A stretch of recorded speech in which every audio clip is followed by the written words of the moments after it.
Recording in progress.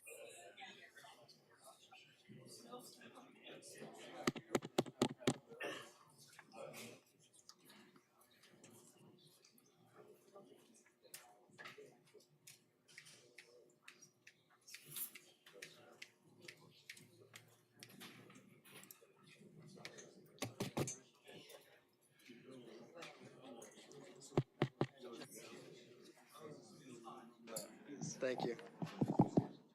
There we go.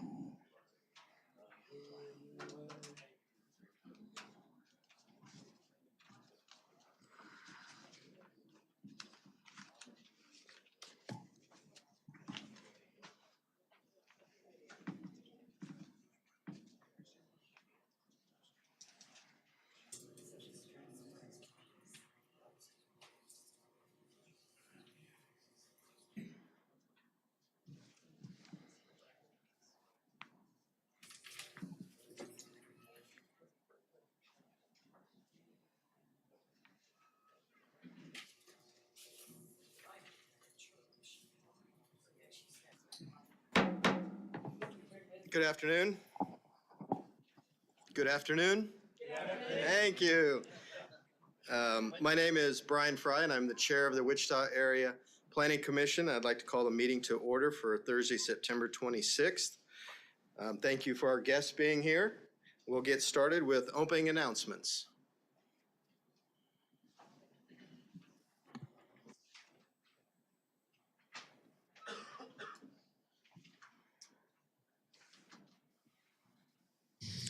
Before we begin the agenda, the Wichita-Sedgwick County Metropolitan Area Planning Commission and the Wichita-Sedgwick County Board of Zoning Appeals would like to take this opportunity to welcome everyone to this public hearing.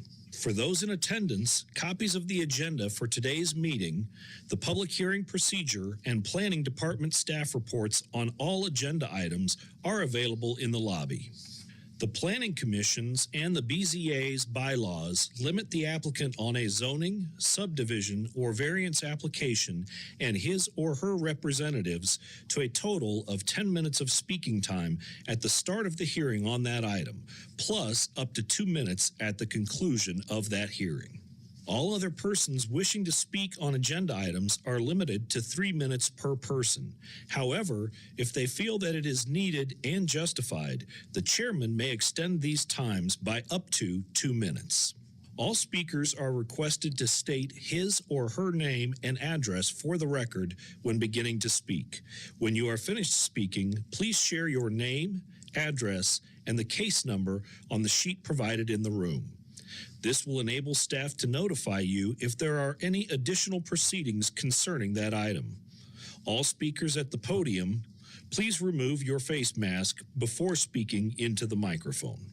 Please note that all written and visual materials you present to the commission and the board will be retained by the secretary as part of the official record. If you are not speaking, but you wish to be notified about future proceedings on a particular case, please provide your contact information to the planning department. The Planning Commission and the board are interested in hearing the views of all persons who wish to express themselves on all the agenda items. However, we ask that all speakers please be as courteous and concise as possible and avoid long repetitions of facts or opinions which have already been stated. For your information, the Wichita City Council has adopted a policy for all city zoning items. A copy of this policy is available from the planning staff. The City Council relies on a written record of the Planning Commission hearings and does not conduct its own additional public hearings on these items. The decision of the BZA is final. Any appeal of a decision of the BZA is to the district court.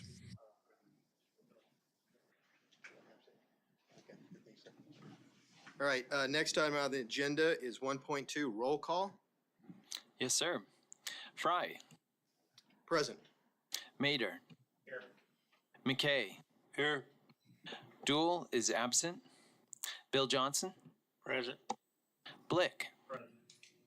Nix. Here. Klontz is absent. Warren. Here. Joe Johnson is absent. Miles. Present. Zimbelman. Here. Aldridge. Here. Williams Bay is absent.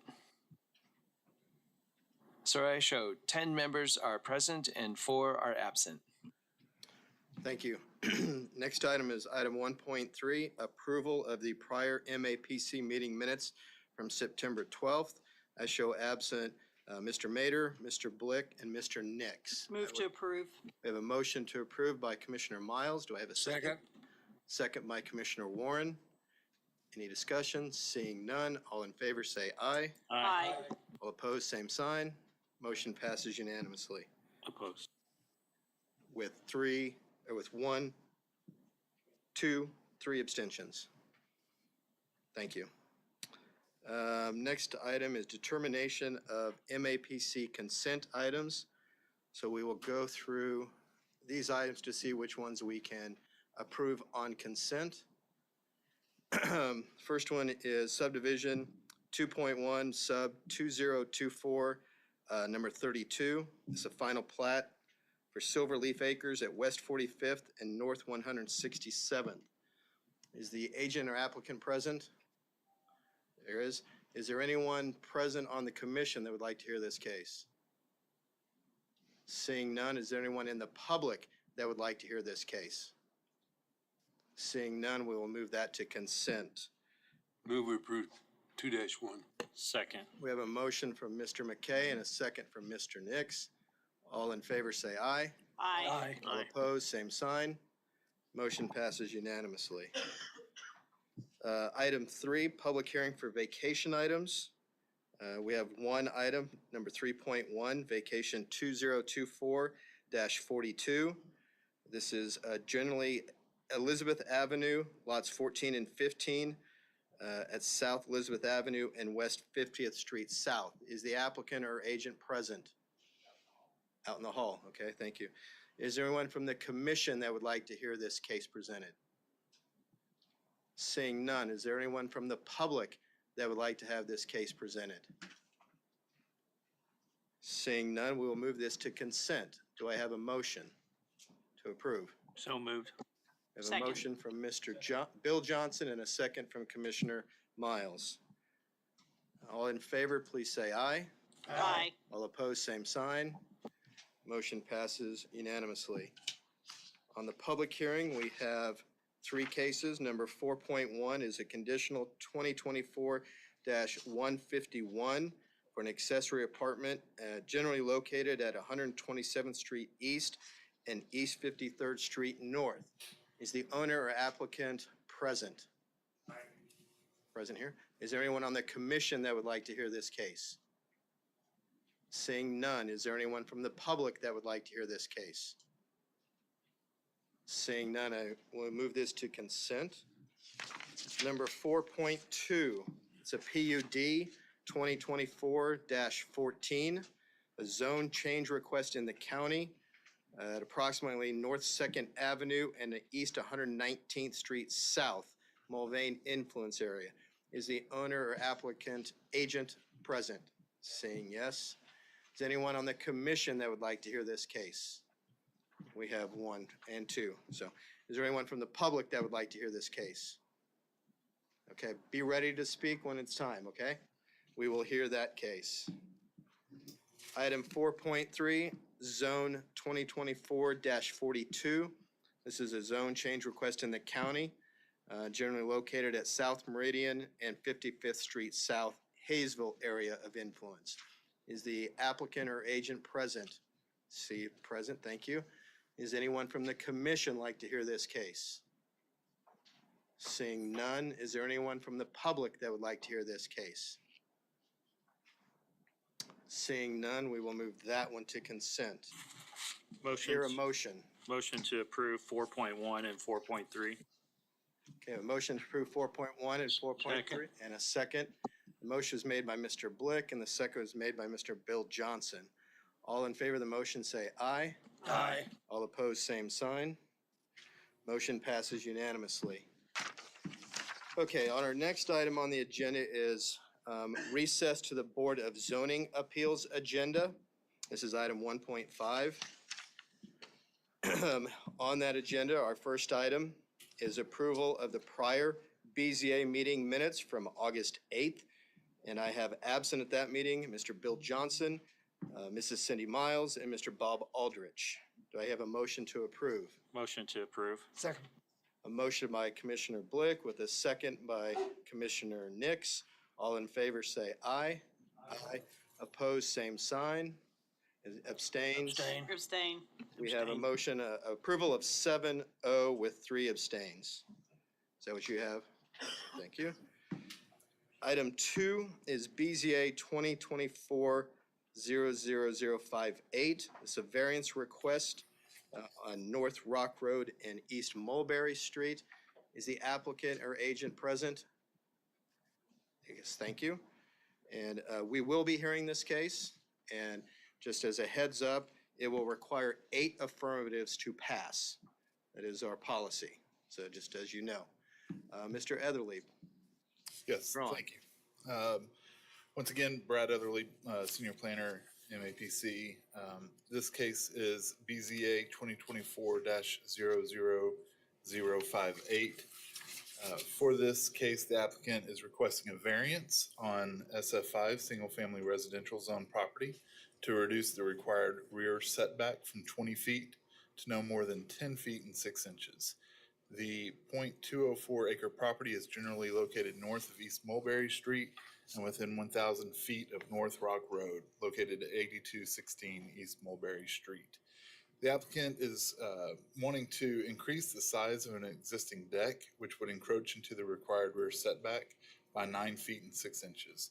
The northeast rear property line angles sharply to the north, as you can see in this overhead view, so that the eastern portion of the deck would encroach into the required setback less than the western portion, to the extent that the eastern corner of the deck may be fully within the setback distance required by the Unified Zoning Code. Properties to the north, east, south, and west are zoned SF5.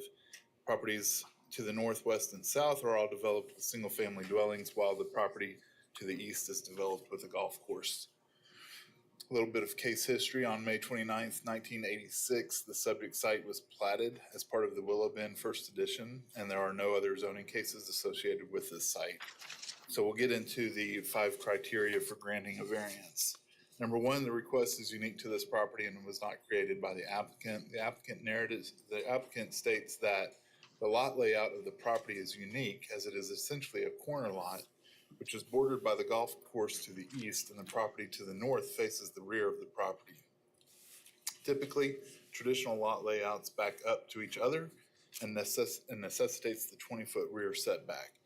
The home looks to be built directly on the 20-foot setback and would not allow for any expansion of the deck. The current homeowners are the second owners and did not create the condition of the house being directly on the rear setback line. Staff analysis is that we do not agree with the above statement. The rear of the house is built 4 feet and 6 inches off the setback line. The applicant could build a deck within the confines of the requirements of the UZC. Number 2, the granting of the variance will not adversely affect the rights of the adjacent property owners or residents. The applicant states that this variance would not adversely affect any of the adjacent property owners, and staff does agree with this above statement. Staff does not foresee the proposed deck to adversely affect the rights of the adjacent property owners. Number 3, the strict application of the provision of the code would constitute an unnecessary hardship on the applicant. The applicant states that the current covered deck is only 8 feet deep and is very constricted. A variance would be needed for an expansion of any size to the existing deck. Staff does not agree with the above statement. The applicant purchased the property with the existing constraints on the buildable area and desires to build a bigger deck than a smaller lot can accommodate. Number 4, the variance will not adversely affect the public health, safety, morals, order, convenience, prosperity, general welfare, or harmonious development of the community. The applicant states that no adverse conditions are foreseen for any of those general welfare conditions. Staff does agree with the applicant in that granting the variance will not have a significant adverse effect on the public health, safety, morals, order, convenience, prosperity, general welfare, or the harmonious development of the community. Number 5, the granting of the variance will not be opposed to the general spirit and intent of the code. The applicant states that granting this variance would not go against the general spirit and intent of the rear setback requirement due to the unique layout of this lot. Staff does not agree with the above statements. Setback within zoning districts promotes continuity of development and provide adequate separation between principal structures for the provision of utilities. So the recommendation of staff is to grant the variance to reduce the rear setback is that it does not meet the 5 criteria required. However, should the board determine that all 5 conditions are necessary, the staff has listed conditions that are in the staff report for that decision. If we can go through the slides.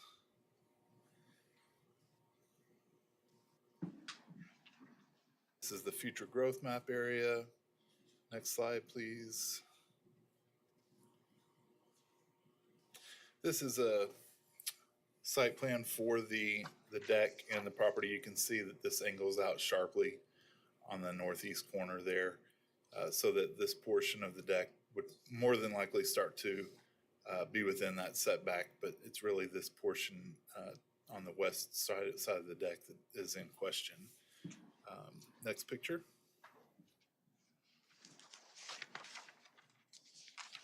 This is a view from the rear of the house looking southwest into the site. Next picture. This is looking north into the site. Next picture. This is looking west away from the site. Next picture. Looking east away from the site. Next picture. This is looking south away from the site. I think that may be all the pictures. Yep. And with that, I can stand for any questions. Okay, do any members of the commission have questions for Mr. Etherly? I saw Commissioner Miles first. So that concrete slab, that the landing for the stairs, will this deck come out farther than what that current slab is? I believe that's a good question for the applicant. Okay, Mr. Aldridge? Yeah, Brad, I'm sorry, do you have a photograph showing, north, I believe it's northeast, away from the property? I do not. As you can see from the aerial, it does abut a driveway that goes into a single-family dwelling here, but just to the northeast is part of the golf course. And the deck in question is kind of on the northeast section of the house. So it'll abut kind of both the golf course on the east and the single-family driveway / house to the north. Yeah, what I was looking for is that, again, the photo that shows the slab, sort of like to see what it looks like. Yeah, so here is the slab. This is looking at the deck with the slab. So if we go to the site plan, it does explain it, but it may be better for the applicant to explain exactly where in relation to the slab and the end of the deck will be. Okay, from the site plan that was submitted, it looks like it's gonna be approximately 10 foot, from the drive, I guess, for the neighbors over to the edge of the deck. At least Approximately. to the property line. I don't know exactly where the drive is in comparison to the property line, but yeah. Okay, thank you. Yep. Mr. Nix. Could you go back to the photo of all of the houses grouped together along the golf course? Point out which house we're talking about from that view. With the Back a overhead, couple the slides. aerial view? Just a couple slides back. Yeah.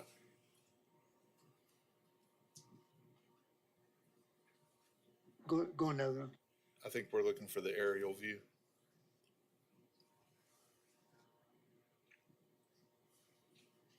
Yes, right No, here. no, Oh, the one that shows all the houses viewed from the golf course. maybe looking east. This one? Yeah, that one. Yeah. So which house, can you point to The- which house we're talking about? The house is behind me at this point, so we're at the property looking away Sorry, from the okay. property. Yeah, so these I'm turned properties around. are across the golf course away. If you see here, you can kind of see generally So where I'm we don't standing. have a shot the other direction, then from the golf course into the back of the. No, sir, I probably should have grabbed one from the Okay, rear all right. looking into the golf course, yeah. Any other questions for Mr. Etherly? Okay, seeing none, we'll ask the applicant to come forward, and you'll have, just give us your name and address, and you'll have 10 minutes to present. And if you make any references to the map, please use the mouse and the pointer. Okay. Because you are being recorded on camera, so that way you're not out of the frame. Thank you. Thank you. Todd Hedstrom, Bennett Creek Construction, 259 East Kodiak Court, Keachai, Kansas. On behalf of Brad and Cheryl Deitch, the homeowners. Just walking through some of the comments that we made. When we initially looked at this, we looked at the GIS map and we thought the house was built right on the 20-foot setback.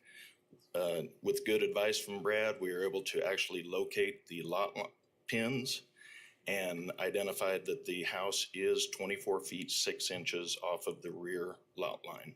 So what we would be requesting is going 9.5 feet away from into the 20-foot setback, which would be basically what we're asking is to match the slab that's there, the concrete slab, and it will not go any farther than that. So, if we could see the site plan. And also, please understand that as part of this variance hearing, there are 3 points that the staff disagrees with, and those are things that you need to counter. Okay, understood. Items 1, 3, and 5.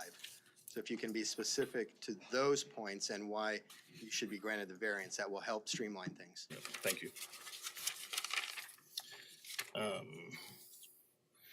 So the shaded area right here is the edge of the concrete slab. So that is where we would be going to. It is not in the easement. and we asked for 14 feet into the rear setback. It's actually only 9.5, 9 foot 6 inches into that. Regarding the items, we agree and understand that, yes, we could build an addition that's 4 feet 6 now.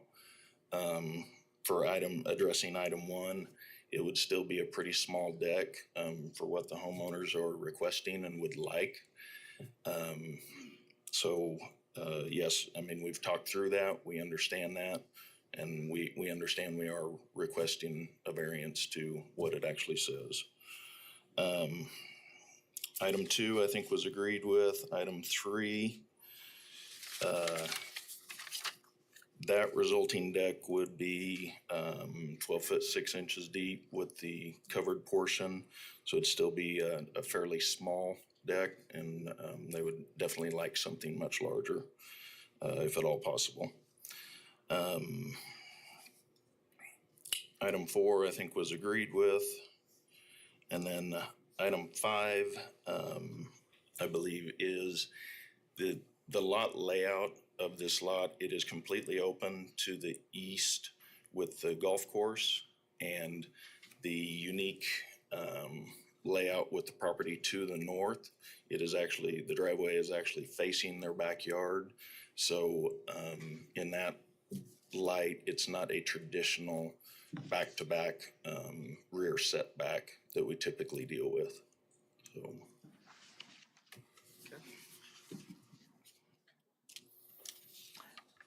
Are you ready for questions, or are you? Absolutely. Okay. Do you know where the utility lines are specific to item 5 here? Talking about the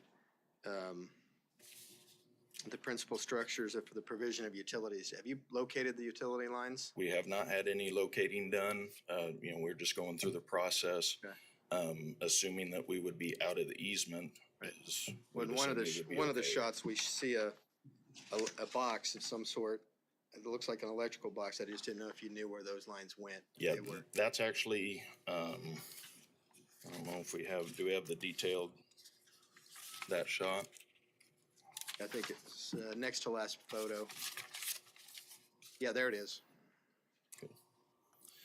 So when we located the pins, and I know this is going to be general, but they were approximately 3 feet off the corner of that driveway.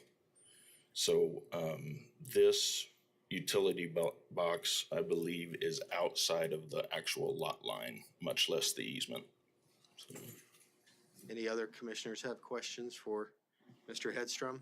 I have a question. Mr. Zimbelman? Sir. Where will the new stairway be? The new stairway, we were planning, and it can be adjusted if we need to. We were planning right off of this edge and 3 feet out off of that edge. How wide is the existing deck? The existing deck is 8 feet deep by 13 feet wide. Okay, so they could feasibly end up, to be within the code, 13 by 12 foot 6? About 12 foot 6, correct. Mm-hmm. Okay, and that's not acceptable if it had to be? If it have to be, we could discuss that. They were requesting that initially we just looked at, okay, can we match the existing concrete patio? So that was the initial request, and thought we would at least ask. Gotcha. Mr. Aldrich? Yeah, so coming out an additional amount, you have a shadow line right there off that you can see at the back of the house. Yep. For example, with that shadow line, would that be in the setback or is that out of the setback? The shadow line, I'm not sure.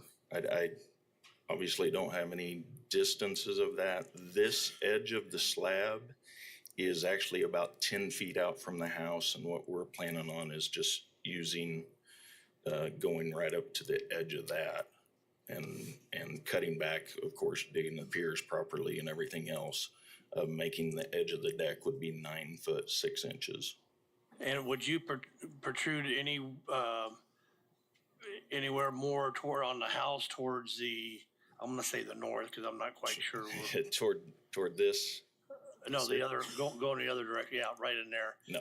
So it wouldn't, the deck would not extend past, the width of the slab, but to the depth of the slab? to the west, it would not go any farther west than what that slab is. That would be the edge of the deck. That would be the post right there, and then come over this way and over.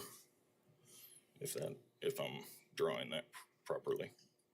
Okay, are there any issues where you're wanting to put the steps as far as, the property lines, easements or anything? No, sir. We're within those. Okay, thank you.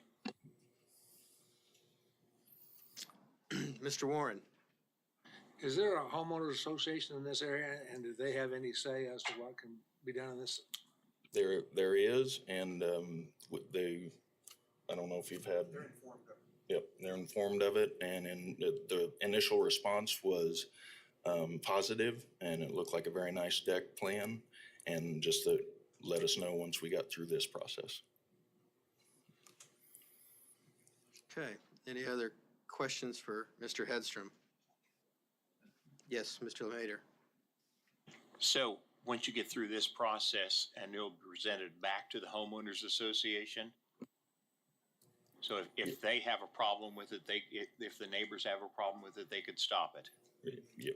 Okay. And obviously we've had it posted the last few weeks, and we've had no complaints. So. Okay. I don't see any more questions for you, sir, so thank you. Thank you. Is there anyone else from the public that would like to speak on this item? Okay, seeing none, we'll bring it back to the board. As a reminder, we have to find that the staff is recommending that it does not meet the 5 criteria to grant the variance. So if this board decides that that is not the case, then we have to make a reason as to what they have done to meet that 5 as part of a motion. And I think staff laid it out in terms of the recommendation. So does anyone like to make a motion or any other discussion at this point? Mr. Warren. I would move to approve and agree with the applicant that they have met the standard necessary on the 5 items. And you agree with the statement that the building addition shall be constructed in substantial conformance with the approved site plan and that building permits should be obtained from the MABCD? Absolutely. Okay. That is a motion. Does anyone have a second? Second. We have a second. Any further discussion? Seeing none, all in favor say aye. Aye. All opposed? So the motion is approved. You have been granted the variance pending your adherence to these requirements and successful HOA approval. Good luck. All right, thank you. Next item is item 3, which is a BZA bylaws update. Justin. Good afternoon, BZA members. Justin Constantino with the Planning Department. Multiple Board of Zoning Appeals members have recently expressed a desire to review the existing BZA bylaws and provide an update. Staff has reviewed and updated the current BZA bylaws with the intent of making them more consistent with the existing MAPC bylaws. The current BZA bylaws were last revised in June of 2017. The Advanced Plans Committee first discussed updates to the BZA bylaws at the July 25th committee meeting, and again at the Advanced Plans meeting on August 8th. The draft updates before you, the MAPC, today include a number of changes based on feedback received from the MAPC Advanced Plans Committee. Your meeting packet contains both clean and red line versions of those BZA bylaws changes. I'm happy to walk you through those. Those changes include procedures for calling special meetings that would be updated to allow the vice chair to call for a special meeting during the absence of a chair. That language can be found on page 2. The emergency meetings section of the bylaws is updated to be clearer and emphasize compliance with Kansas state statutes. That's found on page 2 and 3. Per our discussions at previous meetings, the virtual attendance option has been removed. The conflict of interest and ethical considerations section of the bylaws is updated to clarify member participation that can be found on pages 5 and 6. Appeals to the BZA bylaws shall be filed 14 days after a ruling has been made by the zoning administrator, as opposed to the current 30 days that can be found on page 7. The chair position shall rotate between a city and county appointee each year. The chair of the MAPC shall be the chair of the BZA. The vice chair of the MAPC shall be the vice chair of the BZA. That can be found on page 8. And there are also multiple updates that are included to clarify processes and meeting procedures, just general text changes or changes of that nature. On September 12th, 2024, the Advanced Plans Committee unanimously recommended approval of the proposed amendments to the BZA bylaws. Staff is requesting that the BZA review the attached changes to the BZA bylaws, and vote for consideration of these bylaws. I will also note that you have an additional sheet at your desk in front of you. Samantha Sang from the Sedgwick County Counselor's Office provided just a brief change, very minor text changes, generally regarding the update of the signature block with Chairperson Fry's name, as well as minor notes regarding consistency of the treatment of the bylaws. That concludes my presentation, and I'm open to any questions. Does the commission have any questions for Justin? Mr. Aldrich? Yep, Justin, I know you emailed the bylaw drafts out. Did you issue any printed? There are printed copies available. I don't know if they're in front of the desk here, but we do have those available if you'd like to see them. That'd be helpful. So this is the first hearing that this body has seen these bylaw recommendations. The advanced plans did make a unanimous recommendation for it. My goal today would be for all of you to take these under consideration, that we don't vote on them today because this is the first chance that the public has heard of these possible changes. I don't think we're moving heaven and earth with these changes, but just in full transparency, I think it's good to present them publicly and then vote on it at a future meeting. So that way we would all have hard copies to review, to check with our neighbors, et cetera, to see if there's any issues before we do approve. So I hope you all would agree with that, and we can then just receive and file this today. I see a hand raised down at legal. Is that correct? Yes, Mr. Chairman, we just wanted to point out that there is a change in regard to, excuse me, the number of votes that are required to pass a variance. And that is under section 6, and it's titled quorum. We just wanted to point that out to you because it's fairly significant. We would change it to a majority plus 1 with no less than 6 affirmative votes. Because earlier on the variance, we had to have a required 8. And if we would have only had 7 members present, we wouldn't have been able to take any action. This would allow just majority plus 1. And I think that came from Mr. Warren's recommendation at Advanced Plans, if I remember correctly. So, okay. So any other questions for staff? And if everyone's comfortable with just taking this information, reviewing it, and then we would vote on it at our next meeting. Do we, Mr. Chairman, do we need a motion subject to what you just said? To receive and file? Yes, thank you. Mr. Wadle? Yes, sir. Another option would be to just simply defer it to the next BZA meeting, and then that way it's automatically on the agenda. Either one, I think, will work. Yeah, but we might not have a BZA meeting at our next. That's correct. Yes, sir. So.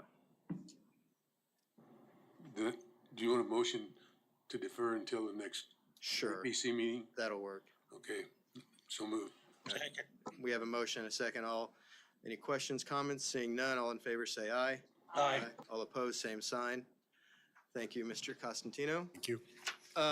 Next, it's not on the BZA agenda, but I'm going to move that we recess to executive session because it's not standard, but it's something new. I move that the Board of Zoning Appeals recess recess into executive session for 15 minutes pursuant to KSA 75-4319 subset B subset 2 for legal consultation with the county counselor relating to pending litigation. This executive session is required to protect attorney-client privilege and the public interest. The executive session will begin at 2:07 p.m. and end at 2:21 p.m. So 15 minutes. The meeting will resume, and the BZA meeting will resume in this second floor conference room at that time. So we are in recess, and I think we're going to go next door. And folks, just give us 15 minutes. We'll be right back. Do you need a motion on that or I made the motion, so I need a second. a second? I have a motion and a second. All in favor, say aye. Aye. All opposed, same sign. We are in recess.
The BZA has returned from an executive session. There was no formal action taken. So that ends our BZA agenda. And we'll now move to item 4.2, PUD 2024-0014. This is the zone change request of rural residential to PUD for the Mulvane influence area. And Mr. Chairman? what am I missing? Could you make a statement regarding the executive session that no formal action was I taken? did. I'm sorry, I didn't hear it. There was so many conversation around. I just wanted to make Is there sure. anyone else? I saw 3 hands over here. You all 3 were the same thing? Okay, Mr. Mader, Commissioner Mader is abstaining from this item. Let the record reflect. And Philip, you're on. Okay. Good afternoon. Planning Commission, Philip Zevenbergen for the record. The applicants, this is case PUD 2024-14. The applicants are requesting a zone change from rural residential to planned unit development to create the Sandy Bottom planned unit development, which would be number 132. The subject site is 160.92 acres in size. It's generally located west of North 2nd Avenue in Mulvane and north of East 119th Street South. This is in Sedgwick County. It is bordered on 3 sides by the city of Mulvane, and the west side is the Arkansas River. The Arkansas. Oh. We'll agree to disagree. I'm not from around here. The subject site is currently being utilized as an off-road outdoor recreation area, and the property owner hosts up to 4 events a year for members and their families. The applicant has indicated that the Sandy Bottom is an off-road park where members can bring their off-road vehicles to use for 3 miles of track and includes sand, dirt, mud, and water, and the facility offers paid memberships. The applicant is requesting a zone change to bring the existing use into compliance with the zoning code, as well as expand permitted uses for the site in its current operation, in addition to possible future redevelopment sometime in the future. The applicant has been cited by the Metropolitan Area Building and Construction Department for operating a use that is not in compliance with the Unified Zoning Code and for structures that were constructed without permits. The PUD is a custom zoning classification which allows a certain level of flexibility with site development standards or regulations which otherwise would not be permitted within the existing zoning. The next topic is just more of a note that event center in the county is permitted by right in the rural residential district for properties over 20 acres in size. As I mentioned before, the entirety of this site is 160.92 acres.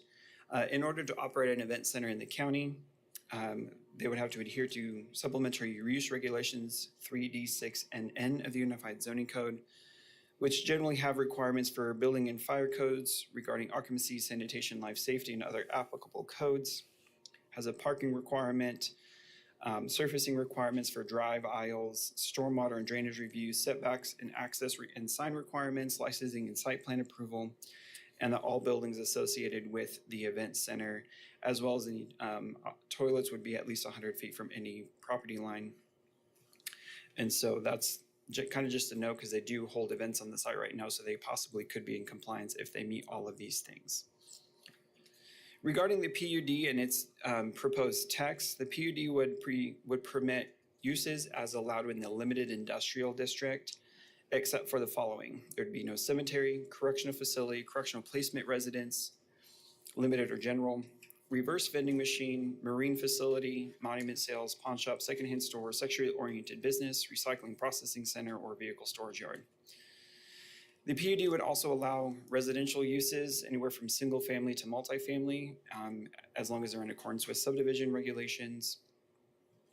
However, because of the proposed limited industrial uses, staff is recommending that the residential uses be stricken from the PUD language. The limited industrial district, if it was just the standard zoning, does not allow for residential uses to avoid any conflicts with compatibility between the uses allowed in LI, as well as in not wanting those near residential. Further into the PUD language, General Provision 2 would permit live performances such as concerts or disc jockeys that could operate, and their proposal is to midnight Sunday through Thursday and 2 a.m. Friday and Saturday. And you'll see in the staff report that staff has recommendations, and I'll get to those kind of as a group. These provisions were written to limit those times to outdoor entertainment only. You'll see in the PUD language that it says, or until the event would be moved indoors. So those hours of operations for events or live music would be for outdoor entertainment. General Provision 3 would permit up to 18 events per year that would be open to the public, and would permit an RV campground as an accessory use to those events. Essentially, people could drive in with their RVs, essentially camp on site for the event, and then go. General Provision 10 would prohibit outdoor speakers from being within 200 feet of the east property line. That's this eastern one that's closest to the residential uses on the other side of the railroad track. And it would require that all outdoor speakers be oriented to the west in order to mitigate sound transmission away from the residential areas to the east. So staff has some recommendations regarding this type of use classification. Staff is recommending that hours of operation for outdoor entertainment would have a start time of no earlier than 8 a.m. each day. The hours of operation for outdoor entertainment would be modified to end at 8 p.m. Sunday through Thursday and 11 p.m. Friday through Saturday. I can tell you that we have used an existing PUD for an outdoor entertainment event center that has approved language for this as the basis of this recommendation. And then the hours of operation for Sunday through Thursday would be to 8 p.m. and then Friday and Saturday would be 11 p.m. And that the number of annual events would be limited to 12. And specifically that no calendar month could have any more than 2. The staff recommendation for the stricter hours and freer events is based on the proximity of the residential uses and by way in which the site is accessed. The site is accessed from First Street, which is down here, and you cross the railroad track and basically and then have a private drive that enters the site. There's no crossing of the railroad track at English, and there's no crossing of the railroad track at, I think it's Plaza up here on the north. So the only point of access here is in the southeast corner.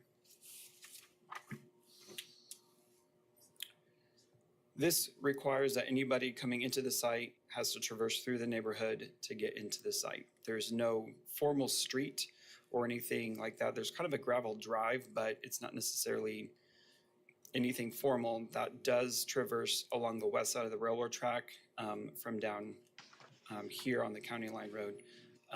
It does go north, but that again is not really a formal entrance. Moving on to other uses, General Provision 1 would allow tavern and drinking establishment, and I'll skip ahead to say that they do intend to have this essentially be the provision of the sale of alcohol accessory to events, and that's identified in your staff report. And that the operation of alcohol would be from 8 a.m. to midnight, Sunday through Thursday, and 8 a.m. to 2 a.m. Friday and Saturday. Staff's recommendation is again to add the language to the PUD that it's accessory to events, and that it follow the same hours of operation as the outdoor entertainment.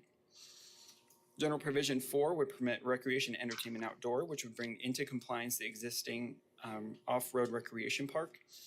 General provision 4 would limit the use to private memberships and permit this use from sunrise to sunset each day. Regarding screening, the PUD does not call for any specific screening of any particular use. The east property line nearest the residential uses is lined with mature trees. Visibility of the site looking west is obscured by these trees, in addition to a railroad right-of-way that is constructed on a raised grade level higher than the properties to the east and to the west. General provision 14 proposes screening of trash receptacles that reasonably hide them from ground level view, which can be accomplished through standard building materials and or landscaping. Regarding parking, general provision 6 requires parking for live events to be at a rate of 1 space per 4 occupants, or a parking plan to be reviewed and approved by the planning department. This meets the parking standard with the Unified Zoning Code. Parking for all other uses would be per the Unified Zoning Code as well. General provision 7 requires that all-weather surface be used for parking areas. This again meets the standard for parking areas in the Unified Zoning Code for areas in the county. However, staff recommends adding the language that all drive aisles and circulation aisles must be all-weather surfaces as well. I think it was probably just an oversight, but we just wanted to make sure that that was clear. Regarding the character and zoning of the surrounding area, as I mentioned before, the site is abutted by the city of Mulvane on 3 sides and the Big Arc River on the west. Property to the north is in the city of Mulvane. It's zoned A1 Agricultural Transition District. It's an agricultural field. Property immediately abutting to the east is the BNSF Railroad. East of the railroad is property in Mulvane that is zoned R1 Single Family Residential. It is zoned with single family dwellings, and there's actually a school property. It doesn't immediately butt the site, but you'll see in a picture it is very close in proximity. And property to the south is also the A1 Agricultural Transitional District, and it is an agricultural field as well. There's no zoning cases on the site. The property is unplatted. Platting is required prior to the issuance of commercial building permits. Existing buildings will have to come in compliance with commercial building permits. Essentially, at least a portion of the site would have to be platted. Regarding access, we mentioned that before via North First Avenue and then crossing the railroad tracks here in the southeast corner is where the site is accessed. It may have availability to Mulvane water and sewer. If not, it does have the option to have on-site water or sewer systems as well. If you want to go to the land use plan, actually just go to the Mulvane land use plan. Regarding conformance to the comprehensive plan, this is in the city of Mulvane's urban area of influence. So essentially our comprehensive plan tells us to look at their comprehensive plan.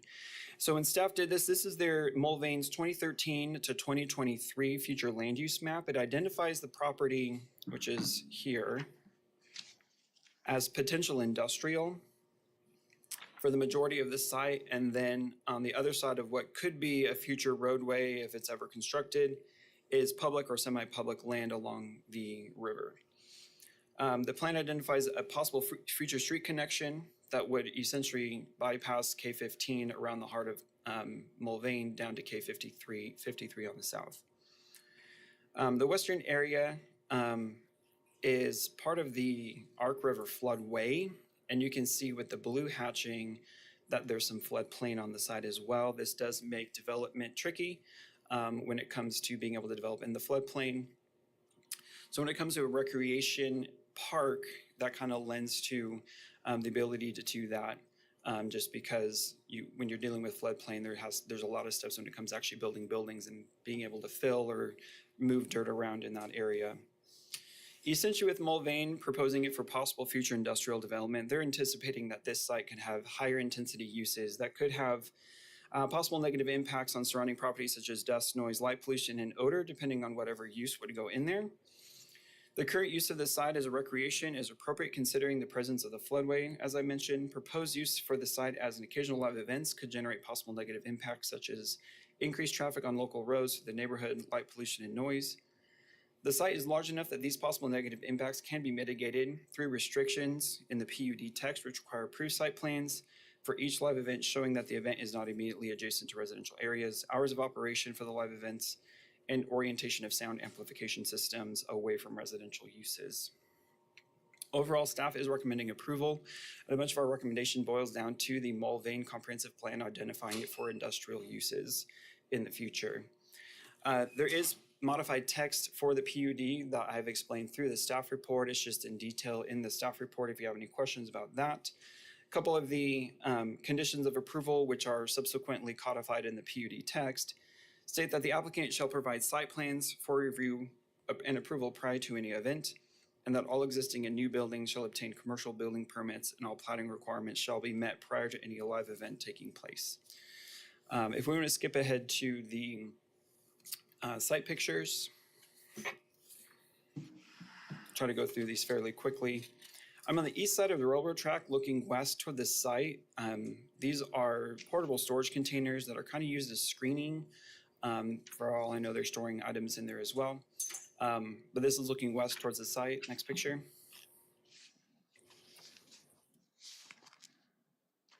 Philip, what is the language on that sign? I'm sorry. Oh, go ahead. Go back. I couldn't read it on the simple, or the smaller one in our packet. If you go back The one railroad picture, crossing please. sign, what did it say? Says, notice, this is a private property. Trespassers are warned to keep off. Okay, is that pertaining to just the railroad itself or the I land? think it's for the railroad. Okay, thank you. Yeah. Okay, next picture, please. Again, we're on the east side of the railroad tracks, looking north. That driveway was off this direction. Next picture, please. Still on the east side of the track, looking kind of to the east, northeast. These are residential uses. This is First Avenue, right in front of us. Next picture. Still on the east side of the railroad track, looking east-southeast at residences along First Avenue. Next picture. This is looking to the southwest. This is the railroad tracks. Next picture. Right on the west side of the railroad tracks, kind of getting a perspective. This is looking to the northeast. So the railroad tracks are heading to the north in this direction. Next picture. This is looking back to where I was standing before. That's that commercial building. I think there's a business in there. We saw those houses before. Next picture. This is looking south. This is that drive. It continues all the way south for quite a ways. Essentially is a private drive, or I think part of it's on the railroad right away, but it could possibly be a secondary point of access, but there could be times where it could be impassable, and it's just really not improved for the majority of the way. Next picture. This is looking west at the property. You can see the gate. How it was opening when I took this picture with the sign that says members only. Next picture. This is on-site looking south. Next picture. This is on-site looking north. This is one of the commercial buildings.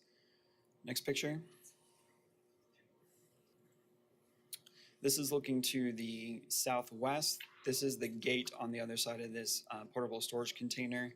So you drive onto the site this direction. Next picture. This is a ways about mid-site. This is looking back towards the buildings area and the entrance to the property. Next picture.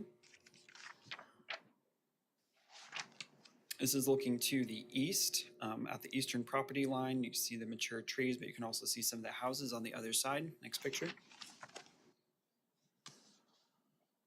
This is looking to the southwest across the property. Next picture. This is on the northern side looking north. Next picture. This is kind of north middle of the site. This is looking back east. These are the stadium lights for the school that I talked about. Next picture. This is looking to the west from kind of mid-site. Next picture. I'm on English Street. That's kind of midway in here, as I mentioned. If we look to the left, there'll be a picture here in a second. That's the railroad track. So this is the school that I talked about. These are some residences that back up to the railroad tracks. Next picture. This is looking to the northeast. Talked about the school and the stadium. Next picture. to the southeast, some of the residences, next picture. Again, looking to the southwest, this is, again, where English Street dead ends. There is no crossing over the railroad tracks, and a train happened to be going by at the time. Next picture. And there has been some public comment. I emailed you guys some information that I got early this week that didn't make it out in your packet. You did receive that via email, and I can stand for any questions. Okay, thank you, Philip. Any questions from the commission? Mr. Warren? Philip, is there any permanent screening on the west side of the railroad tracks that separates this property from the tracks? There's a line of mature trees. There's no fencing that I'm, like, no privacy fence, nothing that I'm aware of. Then access of this property, you gotta cross railroad tracks where? Right down here, see my cursor down here? Yeah, okay. You come up First Street and you go through the neighborhood, and I don't know if people in the back can go to that, one of the very first pictures that looks west. You'll see the crossing over the railroad track. It's kind of a gravel drive that goes over. And they actually put, you know, the middle stuff in between the railroad tracks, so it's designed to be crossed at that point, but that is the only point of access down here. Do you have any idea what the trigger for crossing arms, how much traffic or I don't. anything that would come up on that from a safety standpoint? I don't know what the trigger would be. The other questions I got is, this is in the city of Mulvane's sphere of influence. Has any of their entities, planning commission or city council looked at this? Thank you for mentioning it. I failed to mention in my report, we did reach out to Mulvane City staff, and they indicated that they did not want to hear this case.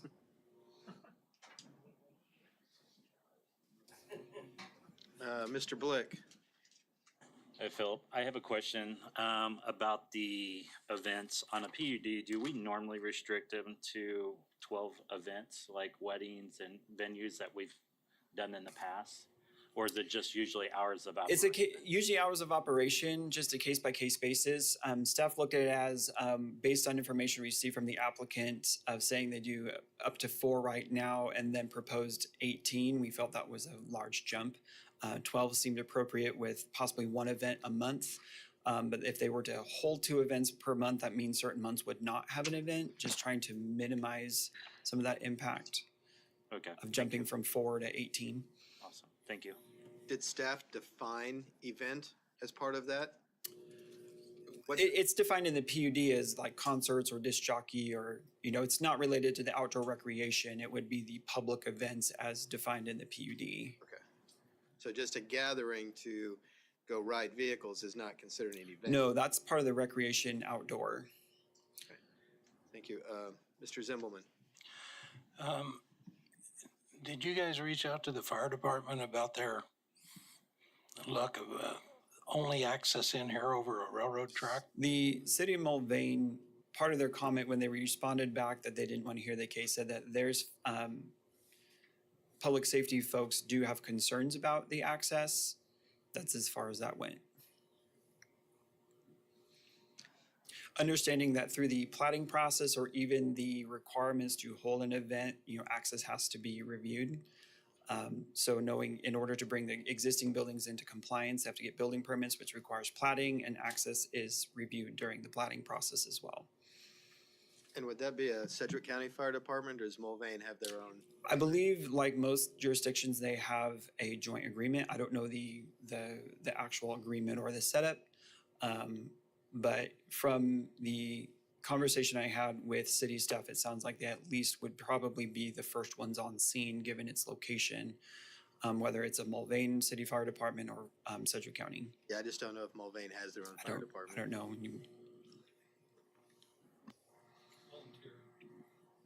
Is it, I'm seeing it nodding of heads in the audience. I heard someone say it was a volunteer. Volunteer? Okay, thank you. Any more questions for Philip? Okay, seeing none, we'll ask the applicant to come forward, and you have 10 minutes. Give us your name and address, and please use the mouse referencing anything on the screen. Thank you, Mr. Chair. Kim Edgington, PSC Consulting, 2532 North Cardinal Drive, Wichita, Kansas. Thank you for the opportunity to present to you some of the hopes that we have for this property. We've appreciated how much staff has worked with us, and we feel like we've come to some really good compromises and agreements. So hopefully we can work through some of those issues as well today. So I'm going to start with the fact that how we are operating today as an outdoor recreation facility. My client met with his attorney about 4 years ago to determine whether or not this could be used as an off-road park. He was advised that if he operated as a members-only facility, not open to the public, that would be permitted. Since we've become aware that the definition is more of an outdoor recreation entertainment was what got us here, working with staff to start this PUD process to be fully in compliance. And thank you, Philip, for mentioning one of what we feel is kind of a key factor is that given the size of this property, over 160 acres, that this could operate as an event center in the RR district of the county without any further action. We have the ability to meet all of those supplemental regulations, and we could easily do so. So this would be, as an event center, a permitted use. But we have decided to pursue the PUD process just so that we have some flexibility and some future development potential, which was one of the reasons that we included residential uses in here. If we were only looking at LI uses, we would have simply made an application for LI zoning and saved a lot of money in application fees. But in the hope of kind of setting the table for future development was why we went ahead with the PUD process to incorporate some of those residential uses possibly in the future. More than likely, they would be limited to only the northern portion of the property and only at the times when public services become available. And they would be subject to proper platting. So we would ask that we consider that in this PUD process. Also, the fact that currently the property owner does have the right to build his own home on the property. And we would like to retain that right as well in the future if that is something. As far as the platting process, we do understand that there will be a portion of the property that will need to be platted where the existing buildings are. And we have already begun that process of having the property surveys completed. We expect that there will be a 4 to 5 acre parcel of property that will be platted, and at that time we will address a lot of issues such as access. We are working with the railroad as well to that gravel drive that's been mentioned along here is on the railroad right-of-way property. So we are in talks with them about improving that to ensure that it is a passable emergency access, secondary point of access. And we, as far as the hours of operation, we would ask that you consider a small change to what staff has recommended. Rather than the 11 o'clock stop time on the weekends, we would ask that you consider midnight. And given the fact that we can keep things separated from the residential areas to the east, we right now have recommended that any outdoor speakers be prohibited in this east 200 feet. We could even look at increasing that distance in order to accommodate that extra hour of operations on the weekends. The other times, we are just fine with those. The fire department is always notified before any of the events that, right now, those are private events. They're only open to members and their families, approximately 4 events per year. The Mulvane Fire Building is about a half a mile from this entrance. It is a volunteer fire department, and they do have a first responder agreement with Sedgwick County. So our mode of operation at this point is that the fire department is always notified well in advance of any event. And we are perfectly agreeable with maintaining that in the future, that they would be notified before any of those 12 events that staff is recommending the limitation to. And that could be something that we could factor into the PUD, that they would always be notified as well. So with that, I would stand for any, I apologize, there is one more issue. The site plan, we are in agreement with staff's recommendation that there be administrative approval of site plan for events. We would simply ask that we submit an initial site plan as to how the property is going to be laid out prior to the first event happening that would fall under this PUD, and that site plan be allowed to carry over to subsequent events unless there is a change in the configuration of the property. And then any change would be submitted to staff for administrative approval. Essentially, there's not likely to be much change from that first submittal of the site plan. And so if we're doing 12 events a year, that would become somewhat cumbersome administratively to every single time there is an event to submit that, and only require resubmittal if there is a change. So otherwise, I feel like we have really, staff has been very good to work with us, and we've really fleshed out a lot of these issues. And we want to be good neighbors. We want to hold events that benefit the entire community of Mulvane, that the entire community is welcome to, and work with the neighborhood. There's a lot of things going on right around in this area. We've got, a big high school football stadium. There's trains that go through multiple times a day. That is a very heavily traveled railroad corridor. And there's a rodeo just south of here. So there are a lot of things going on. And given the right accommodations and restrictions, we believe that this use can be a very good neighbor, especially compared to some of the other more intensive uses that may be considered by the potential Mulvane future land use plan with industrial uses. So at this point, I will be glad to stand for any questions that you may have. Okay, anyone on the commission? Mr. Warren? Kim, what kind of utilities do you have on site, especially in regards to like sewer and water? Right now, there are no public utilities, so everything is private.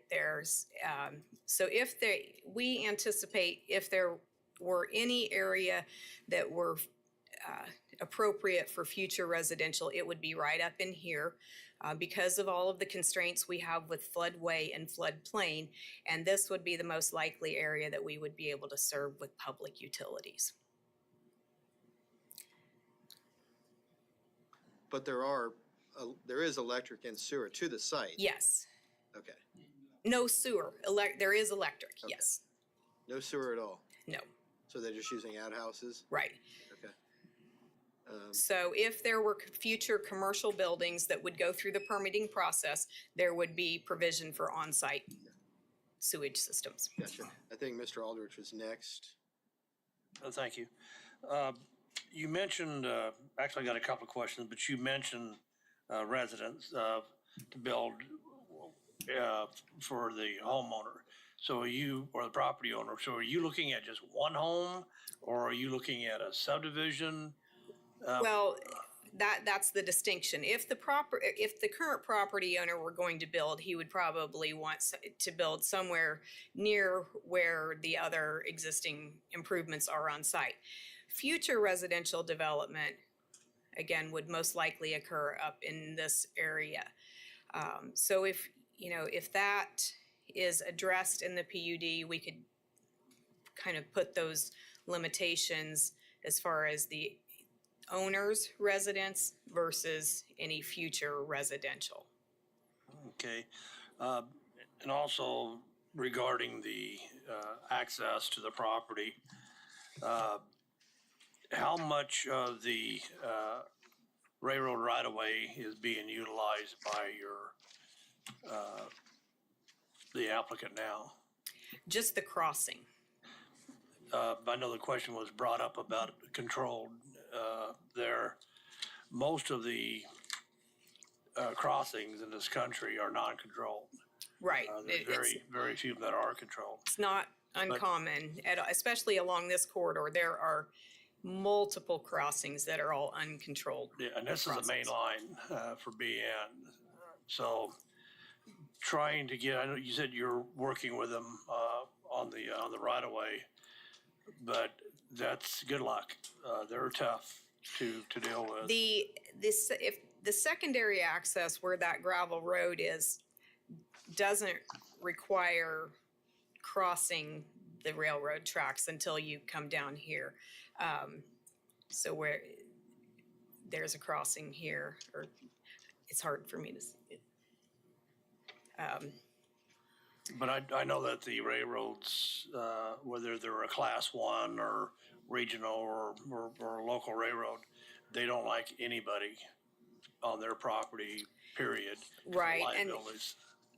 we believe that if, you know, with working with them, that this would be limited to, it would not be an open access, publicly available access. It would be a secondary emergency requirement. Okay, thank you. Mr. Zimbelman. One of the slides we had showed a future road maybe going up from down below up. Right, the future bypass, can Have we, you talked to anybody in Mulvane? I mean, what year is that on the list of maybe happening? Hold on, sir. We're keeping this at the commission level. this is an approved component of the City of Mulvane Comprehensive Plan, this future bypass connection from K-15 to K-53. So we don't have any information as to the timing of that project or funding. We just are aware that it goes right through our property and could potentially also include another vehicular connection to the east off of that route. I can't see who's raising their hand. Is that a staff member? Okay, you'll have to wait your turn, sir. Yes, that road. Sir, you'll have to wait your turn until it's time for public comment. Sorry, that's just our process. And we did meet with Joel Pyle, the zoning administrator for Mulvane, and this, at this point in time, this bypass is still a component of their future plans. Any more questions for the applicant or agent? Josh Blick, Mr. Blick? So, if they would have to purchase that land and stuff and also annex it because it's only to the north and the south is annexed, is that right? Right. Our piece is this piece right here, which is not in the city of Mulvane. Old habits die hard there. So, and what we also recognize with our request that this area here be retained for possible future residential development is how this situation could substantially be changed if that road were to go in, and how much more sense that would make for this possibly to be future residential development. Mr. Nix? Kim, so your client's got a quarter section in which to conduct their activities. Is there any agreement with any, I mean, so there's additional land that adjoins this quarter section. Right. Is there any agreement with any existing property owners adjoining property owners to use some of their property when At this that point, there's no need. My client has more than enough space under their ownership to operate this type of use. Eventually, depending on how, whether that road would go in, how the industrial that Mulvane's got planned is kind of coming up here from the south.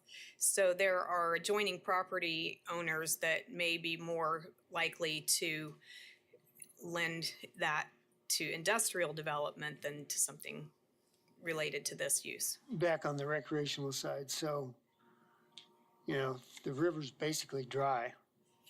It's a big temptation, I'm sure, to run around on the sand in the river. I don't know whether you can do that legally or not, but I mean, it's done. I'm just curious if your client doesn't feel like the river may be part of their property. I mean, even though it's not, but for use anyway. Right. Under the agreement for the members, that is not allowed to go beyond the bounds of my client's property. It happens a lot, but it's not the members of this facility.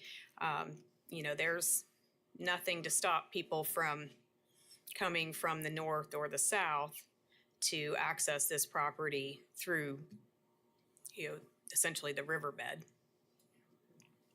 That's kind of what I was driving at. There's more than one way to get into that property, I suspect. And it's it's an attractive piece of ground for people that aren't necessarily members of this facility and would like to bypass, the gates that are over here. Any other commission members? Okay, seeing none, thank you, Kim. Thank We'll you. now open it up to the public for comments. If you want to speak, you will have 3 minutes.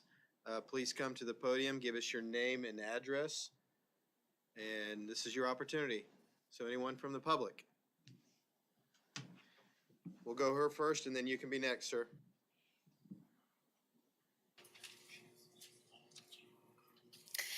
Hello, everybody. My name is Michelle McElroy. I reside at 533 South Stony Point Court, Wichita, Kansas, 67209.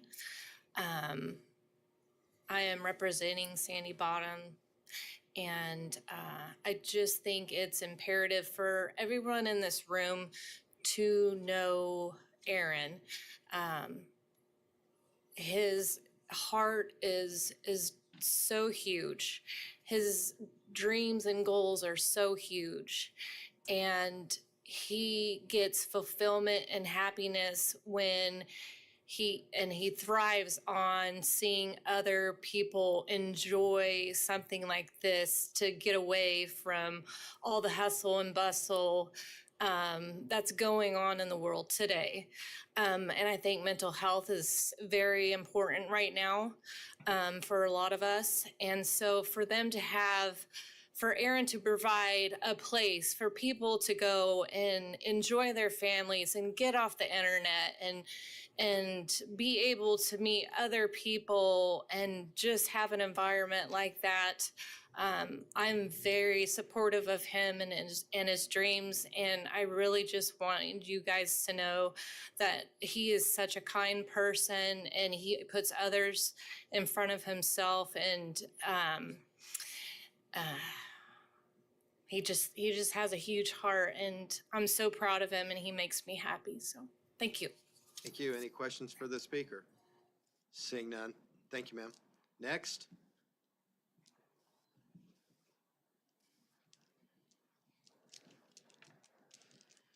I'm Robert Burdett, 1402 Valley Road, Mulvane. Yeah, you need to speak into the microphone. All so we right. have it for the record. 1402 Valley Road, Mulvane. Robert Burdett. Robert Burdett. Burdett. Thank you, sir. A couple comments. I saw and noticed some of you questioning the Planning Commission not taking a position on this. I found that interesting also. So I approached the zoning administrator 2 days ago. He wouldn't even look me in the face, and he commented, "We decided we didn't need to do it." Now, I don't know the relation between the owner and the zoning administrator. I have no idea, but it's a little weird. We have 170 properties that received within the 1,000-foot notice of this hearing. And for the city not to take that position, it's quite strange. Also, the road bypass that was presented a little bit ago, that was presented to the state back in '95. And it was going to require an overpass over the railroad and also a on-grade intersection into K-15. And they threw that out in a second. But the main reason I want to speak to you is we need to look at a comparable property in Sedgwick County. And if we go north to 101st and Broadway, there is a Wichita Jeep and motorcycle facility that has been there for 60 years. Very same type of operation that these folks are wanting to carry on. It was presented back then, there was one home that was within the 1,000-foot radius. However, there are 3 additional homes around that property at this point. And they built there knowing that the Wichita Jeep and motorcycle facility was there. However, when you compare that to Mulvane, this facility, we have 170 people that are being affected by the 1,000-foot notification. And they are not being heard. They did not have the opportunity to build knowing what was going to be next door. They are there, and now this is being unloaded on them.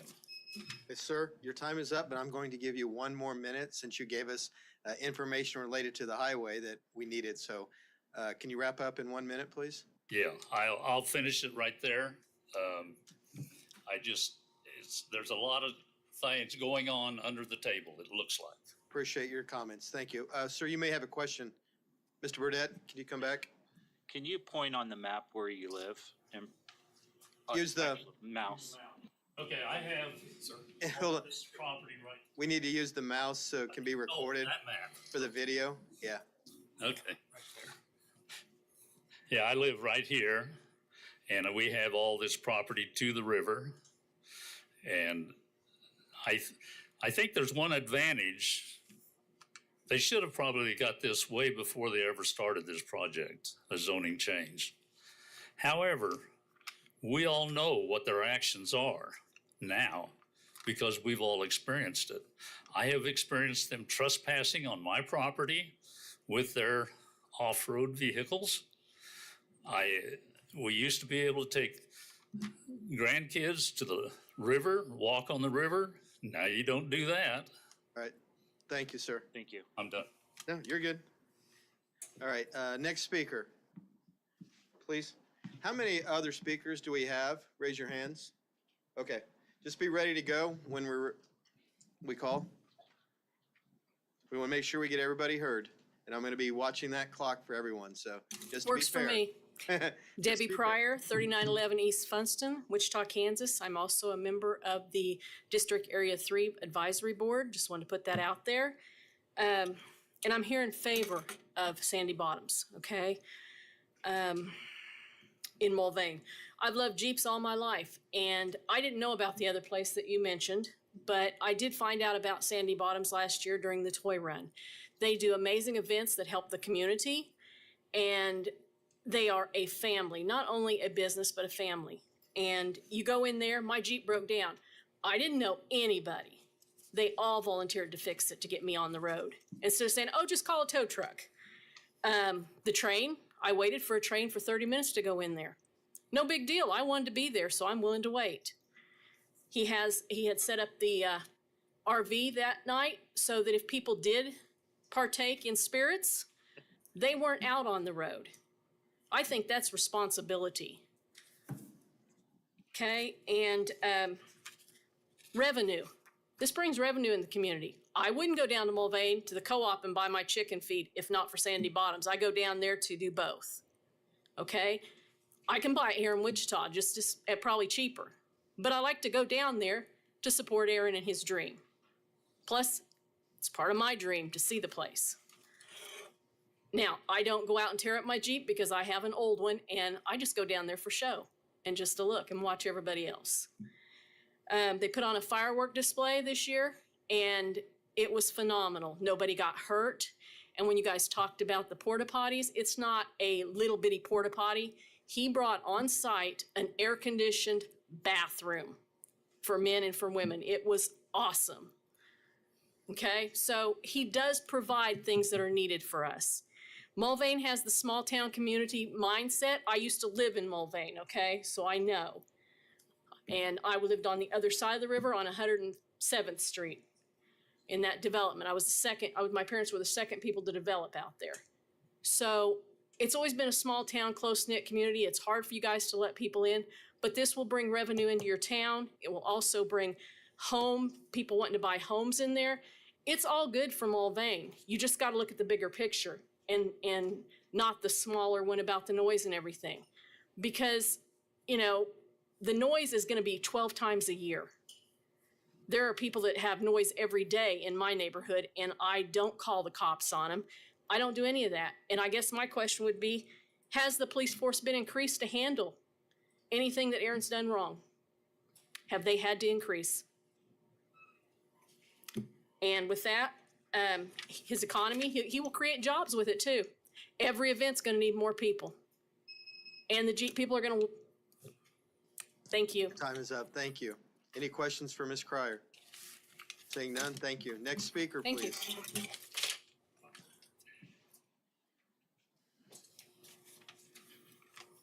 Hello, my name is Scott Sawyer. My address is 1209, excuse me, Joanne, Mulvane, Kansas. And my house is located about that area right there. So I went and I figured out about how far away these speakers probably were from my house. I looked at the Google map and it's about a half mile from my house. Okay, so I was up till 1 o'clock in the morning on Friday, July 5th, listening to their music being played.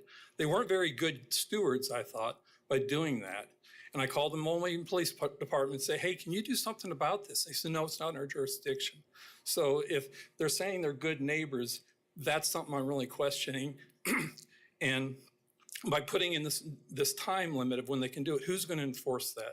Is Sedgwick County going to enforce it, or is Mulvane? It's not in city limits. So, and I also question about the sewage and the water being supplied there, because it's not in city limits. I don't think the city's going to provide those services. And I also am not sure about the electricity, but that could be answered by somebody else. The school football field is right here. I can hear this concert a lot better than I could hear anything at the football field. And they play music pretty loud. You hear announcements and stuff. It doesn't bother me. I can go to sleep with that going on. Railroad tracks run by my property. It doesn't make that much noise. It doesn't bother me.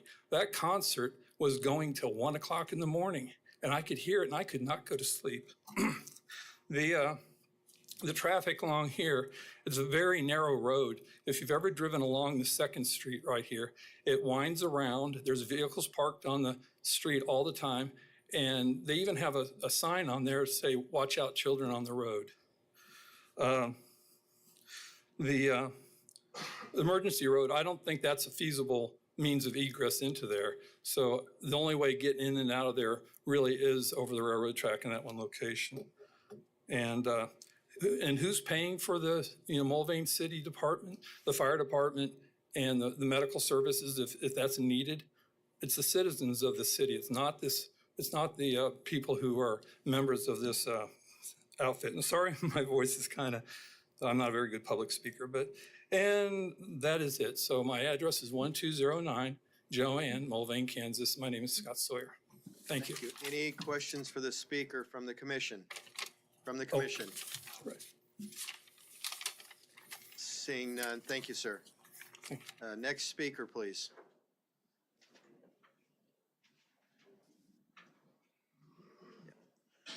No, you, go ahead and make your way up. That way you'll be quick, closer. Go ahead, sir.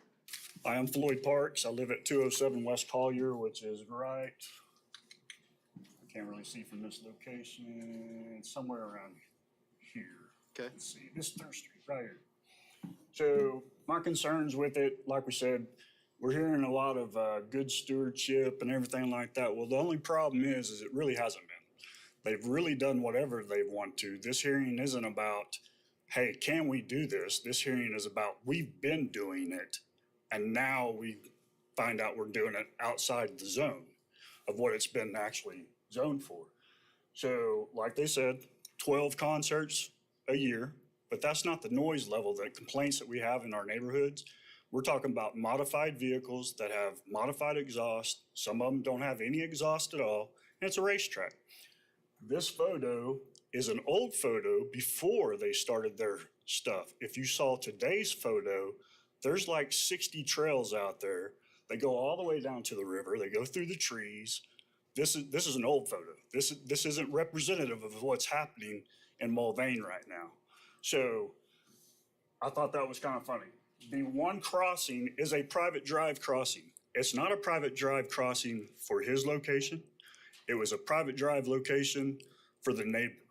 And that was his private drive that he had to have permitted and had to have insured. He just happens to use it now. Now, I don't know how that person feels about that, but I've heard rumors, and they're just rumors. When it comes down to the noise level, it's also the traffic level. The traffic level that's increased down my street is tenfold. We're talking about utility trailers. And like we said, it's a small street, 1960s houses, 1-car garages. How many households only have 1 car now? So most of the cars are parked on the side of the street. We've already had 1 vehicle accident that pertained to that location. How many more are we gonna have, And then the alcohol brings a whole nother step into it. Now we're talking about having alcohol. If you're gonna serve alcohol, people are gonna drink it. Well, they're not all gonna be responsible. They're not all gonna stay there. They're gonna go back home. And they're gonna drive through our neighborhood to get back home because there is only 1 entrance, and that is it. They talk about using this route down here that the BSNF is gonna do. You really think the BSNF is gonna let them drive alcoholic people up and down that road, down their property? No, it's not gonna happen. So when we do call the city and we do ask for things to be happening, it wasn't how did they have to accommodate and get more police? Literally, they tell all of us that call, there's nothing we can do about it. That's county.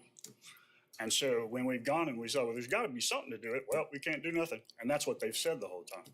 That was their stance. There's nothing we can do. So I would like to have an extension if I could, please.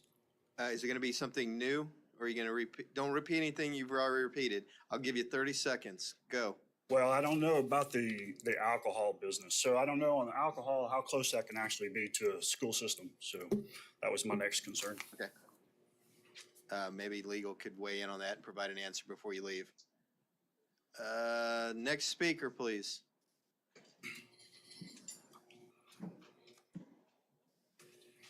Hi, my name's Todd Hanson. I own truck stuff down here downtown. Live at Derby, Kansas, 15320 East 66th Street South. I'm in favor for it. I've seen a big increase in people coming in, just people, the community that Aaron has put together is stimulating business, not just in Mulvane, but it's stimulating business here in Wichita as well. So I'm definitely for it. I think he's doing good things.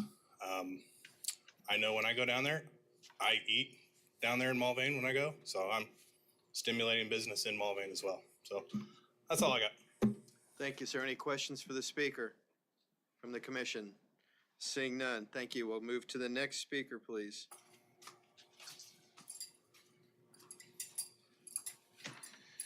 My name is Ryan Martinez, and my address is 4685 72nd Road, Udall, Kansas. And I'm for Sandy Bottoms. A lot of people don't realize, but having a place to go 4-wheel is it keeps people from tearing up country roads and the fields out there. But I wrote this. So Sandy Bottoms is located in Sedgwick County, Kansas. It is a popular rock crawling and trail riding off-road park. The park attracts people from all over areas who seek the thrill of participating or watching off-road excitement. The park includes individuals and teams pushing their Jeeps, side-by-sides, or other off-road vehicles to climb some rocks, run through mud holes, and other wheeling. Sandy Bottoms is often occupied with families, off-road enthusiasts excited to participate and spectate. With the help of members in the off-road community, we show that it is possible to grow into something bigger and support local businesses around the area, including food, gas, and groceries. We live east of Udall, Kansas, and visit Sandy Bottoms several times a month. My wife and I have a Polaris Ranger, which is tagged in Mulvane, a Jeep, and a Schoolie, which is a school bus converted to an RV. We always stop in Mulvane for fuel and groceries, and a lot of times get dinner in town on our way. Plus, if you have any problems with vehicles, there's a parts store in town to get it going again. Having Sandy Bottoms close is amazing because there aren't many places around to do this type of stuff. Before, we had to travel to Manhattan, to Tuttle Creek, or down to Oklahoma to Disney. Sandy Bottoms began in 2020 when COVID was a thing, allowing people to get out and have enough space to distance themselves. Aaron, owner of the Sandy Bottoms, and a few of his great friends worked tirelessly to create such a fun atmosphere for us thrill seekers. Aaron is dedicated to keeping this off-road park going in Mulvane and showing his dedication and love of off-road families. Aaron likes watching all the people, seeing them happy. He often grills out and feeds his friend and never asks anyone for anything in return. Thank you. Any questions for the speaker? Seeing none. Thank you, sir.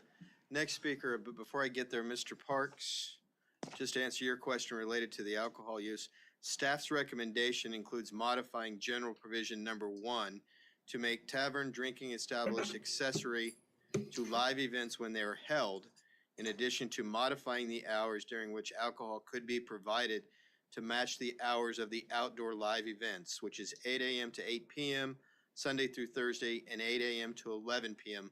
Friday and Saturday. So only during those times, only during those events is how the staff is recommending that provision to be approved. So I think that answered your question.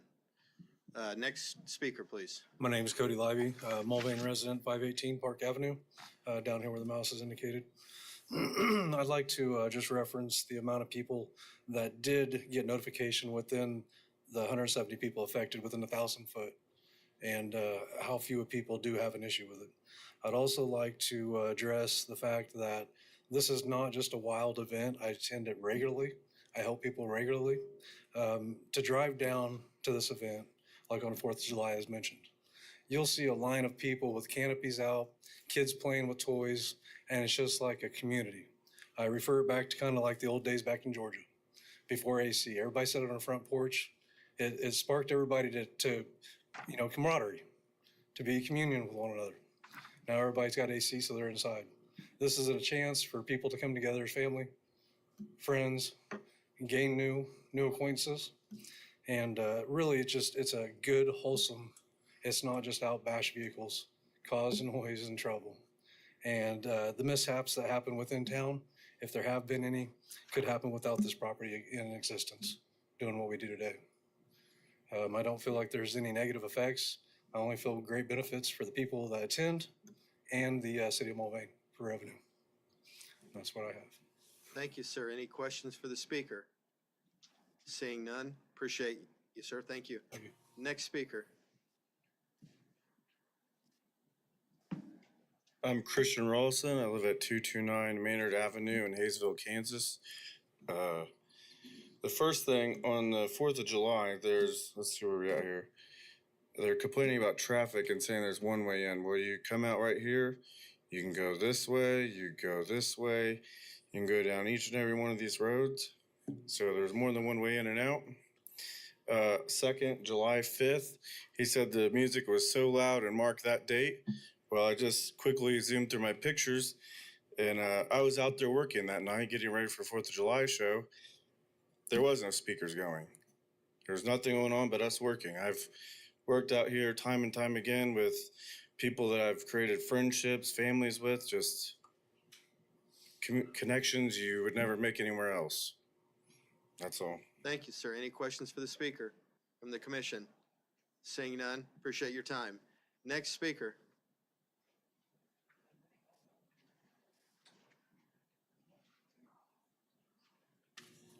You might need to lower the mic. You can lower the mic down a little bit. There you go. Thank you. Yes, thank you. Yes, my name is Patricia Ponder. I live at 675 North First Avenue. Let's see. I would be right about here. Okay, thank you. I live right directly across from the Sandy Bottoms. I have come here to express opposition to the rezoning case PUD 2024, which would change the zoning district from rural residential to planned urban development in the Sedgwick County, which is directly adjacent to a residential area in the city of Mulvane. I'm speaking in behalf of 50 of my nearest neighbors who have property adjacent to the proposed rezoning. While we favor economic growth. Can you stay closer to the mic, please? Oh, while we favor economic growth in Sedgwick County and our town, we oppose the location of the proposed rezoning. An outside concert venue with alcohol and the increased traffic would disrupt the living conditions of our very well-established, quiet residential neighborhood. And we, the people of the affected area, value our rural residential lifestyle. It's a big part of why we are where we are. I notice a lot of the majority of the people who do come to Sandy Bottoms, which I'm sure is a lovely venue. Nothing personal against it, and I live right next to it. However, expanding or adding more events and more traffic and more people to a very old, established, quiet neighborhood is a challenge for us. We didn't, we don't oppose anybody having fun. We are in favor of community, but we have a community and we're already there. Our area, our neighborhood is used for recreational walking and running by the students and residents, and it would impact the entire environment there. If we had any more traffic, walking and families outside in our neighborhood would be very affected by all of this. Let's see. The rezoning and development will irrevocably change the character of the neighborhood, as it would change the character of any one of you who had a recreational facility in your backyard. We oppose the rezoning, and of course, the people who are financing it, I think, are from Arkansas. This company is, most of the people that are going to come to the venue aren't from Mulvane, and they don't live right there. Okay, thank you very much. Ms. Ponder, it looks like we have a question for you. I have a question for you. It seems like you're the closest neighbor, so I have about two questions for you, 2 or 3. So about how many times does the train go by there a day? Well, I work during the day most of the time. Probably, yes.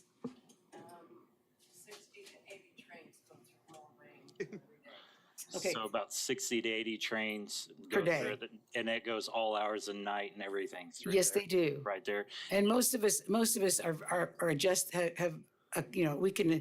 we have adjusted to, and the trains come and go. They're gone. Gotcha. They don't stay and play music for any length of time at all. So is there a natural barrier? I seen the photos. It looked like there's a hedgerow on the west side. Is there one on the east side where behind your I back noticed property? that the pictures that you had really don't show our neighborhood at all. We have a tree lined right on the, see right here where I am. Mm-hmm. And then here's Sandy Bottoms. Okay. We're very, very, we can see and hear most anything that goes on because there's plenty of open space where the sound just rolls into Thank you. our area. The last question I have is, what is your thought on right now they're looking at putting it as the Sandy Bottom. But what if it was an industrial park and you had semi trucks and instead of a residential, because it is in a flood zone? Would it be better to be an industrial park versus a off-road park? Okay, that's something that's above my pay grade. Okay, I just- However, as an opinion, I do have an opinion because I live there. Yes, yeah, that's what I was asking for, sorry. It would be preferable not to be next to an industrial park or an amusement park. Okay, But I would rather have an industrial facility because they close at night, the workers are not there, and that would keep the quiet in the neighborhood a little better than 11 o'clock at night thank you, appreciate your time. and all night. And again, I asked our guests to please keep your comments to yourselves while people are being asked questions so we can hear, even if you disagree with their response. Thank you. Next speaker.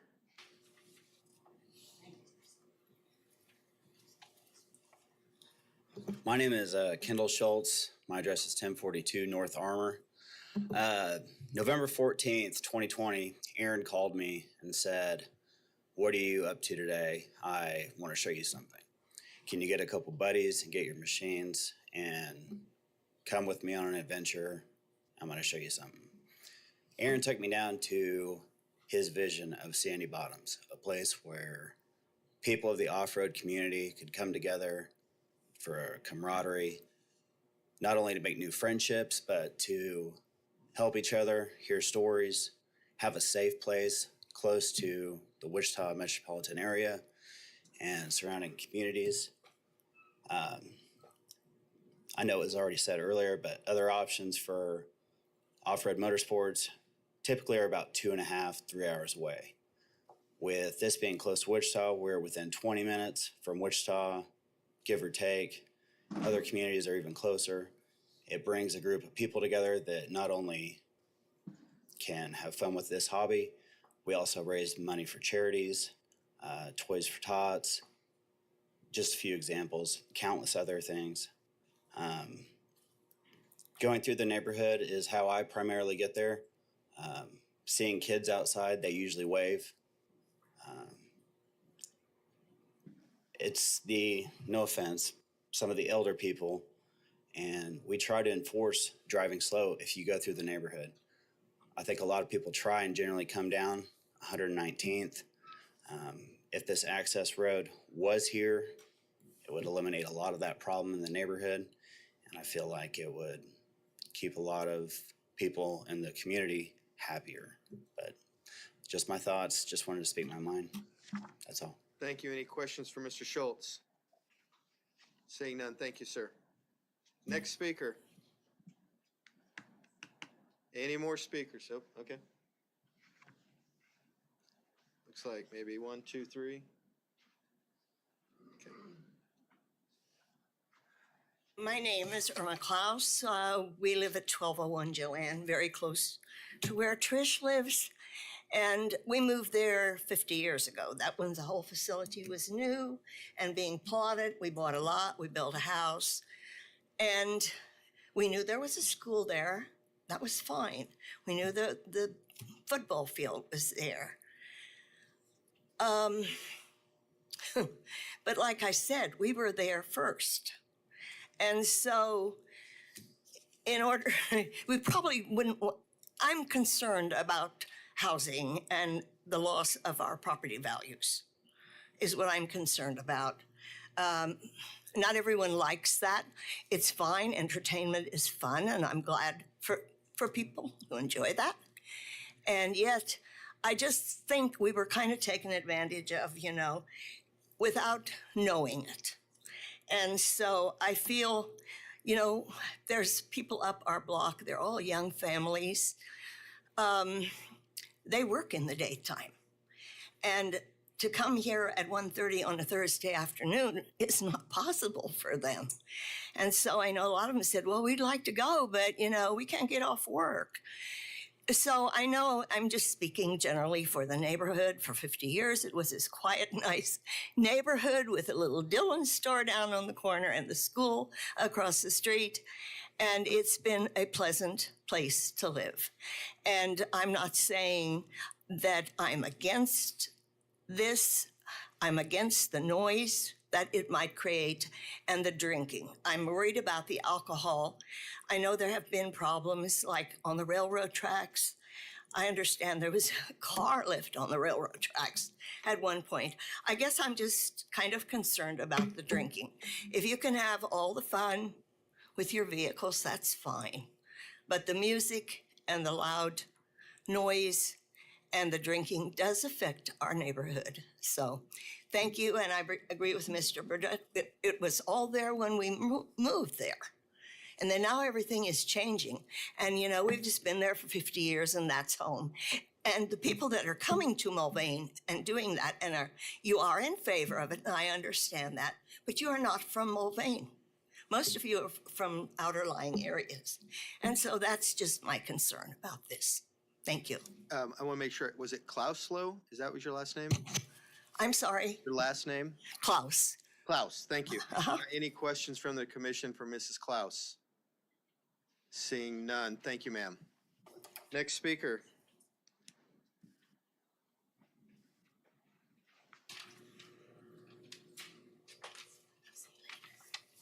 See you later. I'm gonna say I'm not doubling the time. My name's Scott Gillespie. I own Off-Road Motorsports. I live at 2305 South George Washington Boulevard in Wichita. There's been a lot of people say some great things here tonight both ways. I understand that there are some serious issues that need to be addressed, but there are some serious benefits, I believe, to what Aaron's doing. My business exists because of people like me who enjoy driving their vehicles, trucks, and Jeeps places other than paved roads. Over the past 40 years, the places locally available to drive off-road have disappeared because of the growth of the city and the county, which is good, but we've lost our playgrounds. The sport of off-roading lends a sense of adventure for families, friends, fortunate enough to find a place to go play. Aaron has provided this opportunity. He and a lot of his friends have knocked themselves out building that place, putting money and time into it, developed a pretty safe, exciting area to drive our vehicles, and we meet up with hundreds of people that like to do this. There's hundreds, maybe thousands of people in this metro area that would appreciate your consideration in granting Aaron and Sandy Bottoms the zoning he's requesting. Whatever limitations you've got to put in there to work with everybody would be great, but I like what he's doing and it improves my business. I know we spend money in Mulvane too every time we go. So thank you for your time. Thank you, Mr. Gillespie. Any questions for our speaker? Seeing none, appreciate your time, sir. Next speaker. My name is David Ollinger. I live at 1412 South Meridian, Wichita, Kansas. I'm pretty new to the off-road community. I haven't spent much time down there in Sandy Bottoms, but I'm here in support of it. I think it's a asset to the, not just to Mulvane, but to the entire county, that you have to drive 2 hours. I know he mentioned Broadway. That's more of a motorcycle place than a off-road place. I just think it's a vital for the community to have, and I wanted to show my support. And I just wanted to mention also, I think that the off-road community is one of the most responsible communities there are. We pick up after ourselves. We make sure, don't leave anything behind. Stay on the trail, things like that.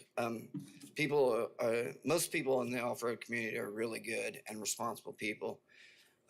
We're mostly Gen X and baby boomers, So we have a little money to spend on this thing now, and we've been waiting a long time to do it.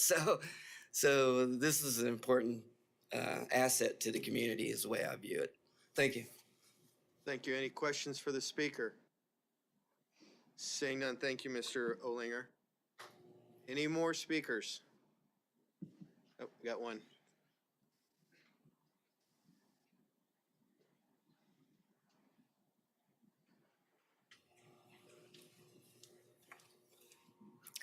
My name is Shelley Gatton.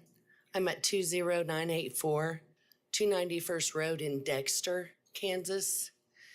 I also recently got a property off 63rd Street, in Derby, which I purchased really because of Aaron and his facility. For 12 years, my husband and I saved to be able to buy a machine to be able to do what we love.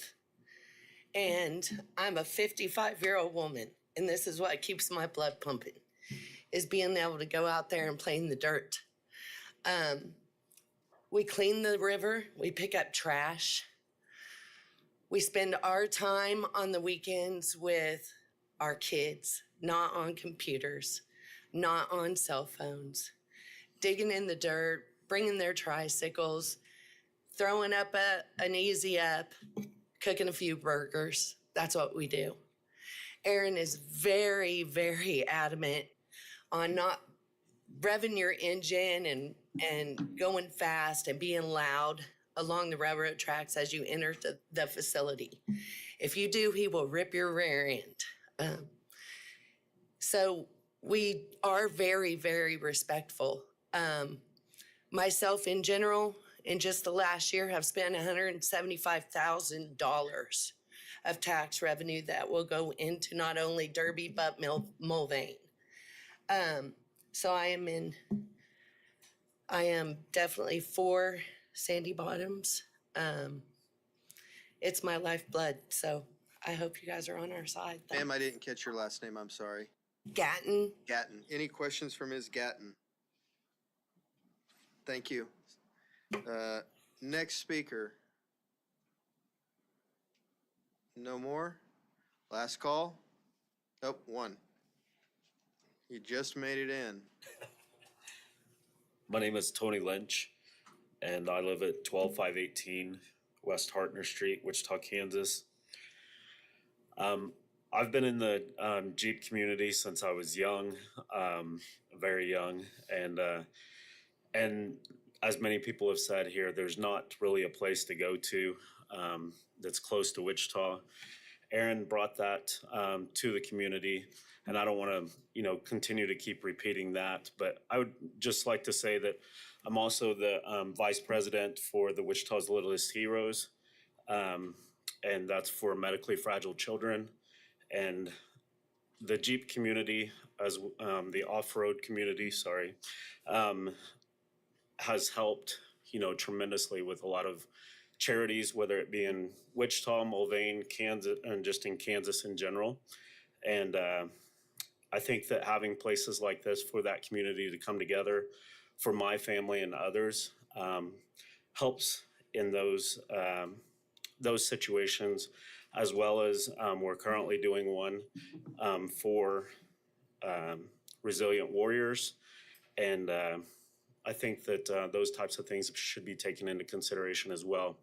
There's always going to be bad eggs in any community, and there's going to be pros and cons to everything. So I understand where, a lot of you are coming from. But I think if we can work together and be good neighbors to one another, with the help of this zoning committee, to help eliminate as many of those as we can, I think it would be great to keep Sandy Bottoms. Thank you. Any questions for Mr. Lynch from the commission? Seeing none, thank you, sir. All right, final call for public speakers. Going once, going twice. Bring it back to the commission. Well, I'm getting ready to say that, so that our applicant can come back for rebuttal. You will have 2 minutes. Thank you, Mr. Chair. Just a couple of things that I want to highlight, just a high level, some things that were mentioned. Our facility, we did not have an event on July 5th. There was an event at the rodeo that night, so that there may be some confusion there. There is no other facility like this in this area. Wichita Jeeps does not allow the kind of vehicles that come here, so it is truly unique. And while the bypass that we spoke about may not have been approved in 1995, the city of Mulvane still does have that as a potential construction feature in their plan, as well as we were prepared to present to the Mulvane Planning Commission.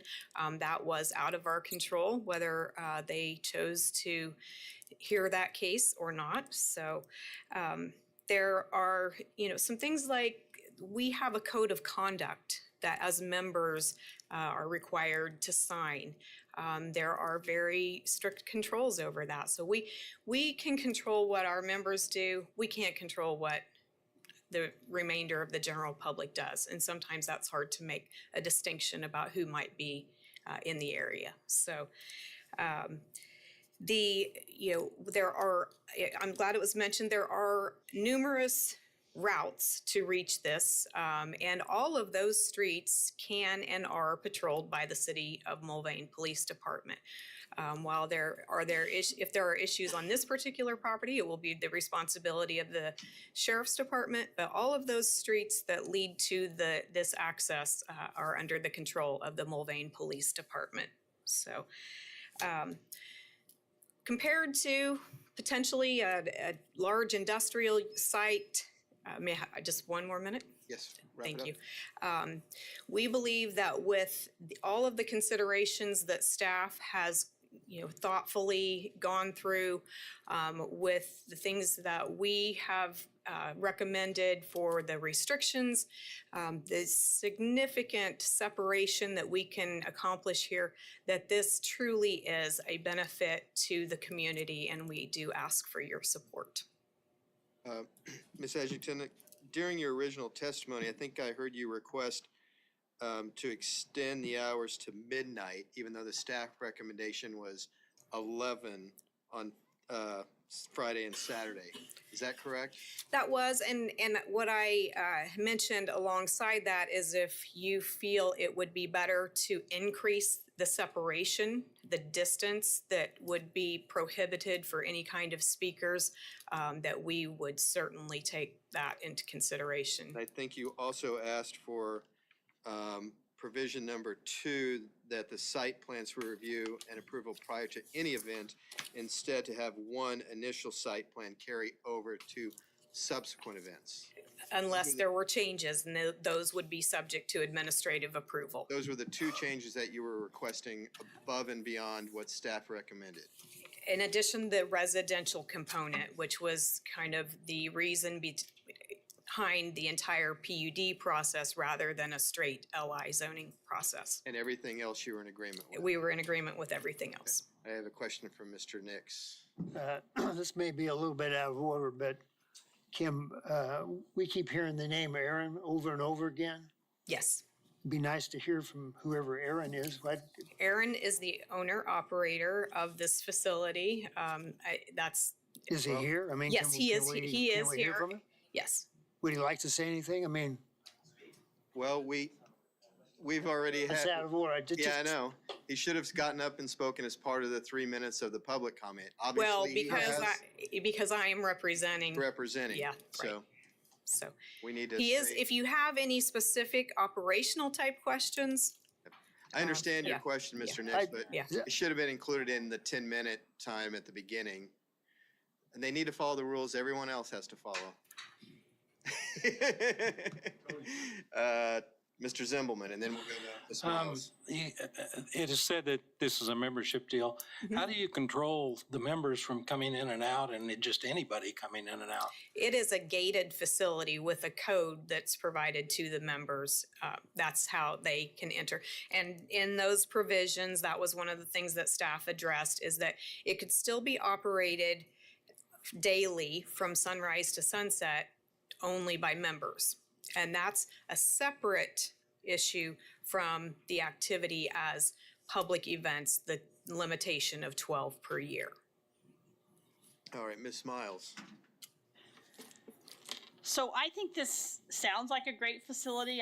My husband and I have traveled all over the country and visited different facilities where they have off-road activities. My concern is, and always will be, this is out in the county, and now we're looking at adding concerts, which are loud. And my concern is always that if we as a commission approve this and then there's concerts added that are playing until loud at night, it's hard to mitigate that noise. And I know I own, 29 acres and I have a neighbor that will blast up their boom box and it's really, really loud. And I can only imagine having concerts till late at night. So I'm curious if we now add concerts to the existing noise, how are they going to work to kind of mitigate the noise from those concerts? Because it would frustrate me if I was a neighbor that was living in the area and concerts were running until late at night and I'm trying to put my 5-year-old to bed and they can't sleep because of the noise. And despite the fact that they're doing great things, if it's disrespectful of the neighbors and their right to enjoy the property that they already have, then that's concerning to me. And I appreciate that. And I think that it's important to go back to what Philip mentioned, that due to the size of this property, it is currently permitted for an event center, which is the provision of live entertainment. So we feel like going through this PUD exercise and hammering down some real solid restrictions as to the location of outdoor amplification systems, the number of events and the times of the events, that is actually a greater protection on the property than what there is currently in existence. So it's been a back and forth process that the addition of the outdoor recreation and entertainment is kind of a separate component, is what's not allowed currently. So we're really trying to work through addressing a lot of the issues that staff put a lot of time and thought into what those restrictions are. The number of events was a big part of it. So if it were operating as a straight event center, RR in the county, there would not be that kind of limitation. And there wouldn't be the hours of operation necessarily. Still subject to noise ordinances. But the orientation of the amplification systems, that's really important. We don't want to have and we don't want to be a bad neighbor either. And so those limitations on time and how the property is set up and those spacing requirements are all key to making that work. I think we have a question from Mr. Aldrich. Yeah, Kim, I'm still got concerns regarding the residential aspect of it. And I know that we make modifications to the PUDs all the time. So I'm not quite sure, I guess really what my question is. But if we went ahead and approved it the way it's given, without the residential portion of it, is that something that can come back at a later time? It's my understanding that would come back as an amendment to the PUD, so it would go back through the public hearing process. It could be that you could recommend that additional residential uses would require administrative approval, also subject to plating and provision of public services. And would that be something that you would be okay with? We're agreeable with that. A lot of it's gonna come back to the plating as well. And, any kind of residential use other than the owner occupied would certainly be subject to plating. Okay, thank you. Any other questions? Mr. Warren? Kim, I'm still baffled by the city of Mulvane's lack of interest in what's going on here. One of the things that I see happening is if there are complaints, the neighbors are going to call their officials, and they're not going to be able to do anything because it's not within their jurisdiction. My question is this: if the day comes that the city wants to have a say on how things are operated in terms of dealing with complaints, and they decide that they want to annex this piece of property, would your applicant be willing to agree not to fight annexation at a future date to allow for that change? I'm gonna let, I'm gonna let the applicant, if you. Right. Can you? In our discussions. Hold on. Can you go to the mic and just Repeat that for give the- us your for the name and record. address for the record and make that statement? So we have it. Now. This is, I'm Aaron Lonergan. I own Sandy Bottoms, 6320 East 8th, Wichita, Kansas. I would not be opposed to that if that's what it came to. The only thing I was told is it would make us city limits as opposed to the county. Changes, same thing, noise, things you can do, things like that is what I was told, so. Becoming whatever. Mulvane property, is that what you're meaning? Well, what I'm saying is whatever we approve today, becomes the law. Right. Yeah, so if the question is who oversees it, and it's going to be difficult for the county to oversee it. In my mind, I see a day coming when the city of Mulvane is going to want to be the ones that say, hey, turn the noise down, says, hey, it's past 11 o'clock, shut your activities down. But they can't do that unless it's annexed. And I don't want to have, if they would come in and say, I want to annex your property, have a big fight, so we don't want to be annexed. Can I answer that? Okay, anytime we've done an event, we have Mulvane PD, fire department on the property the whole time. They enjoyed people watching, seeing what's going on. If we have a problem, they know about it.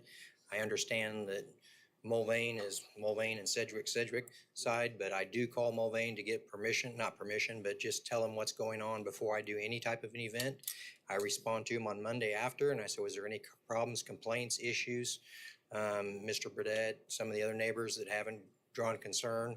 Sedgwick County's police departments never came to me and said, hey, we got a problem. Mulvane Police Departments never came to me and said, we have a problem.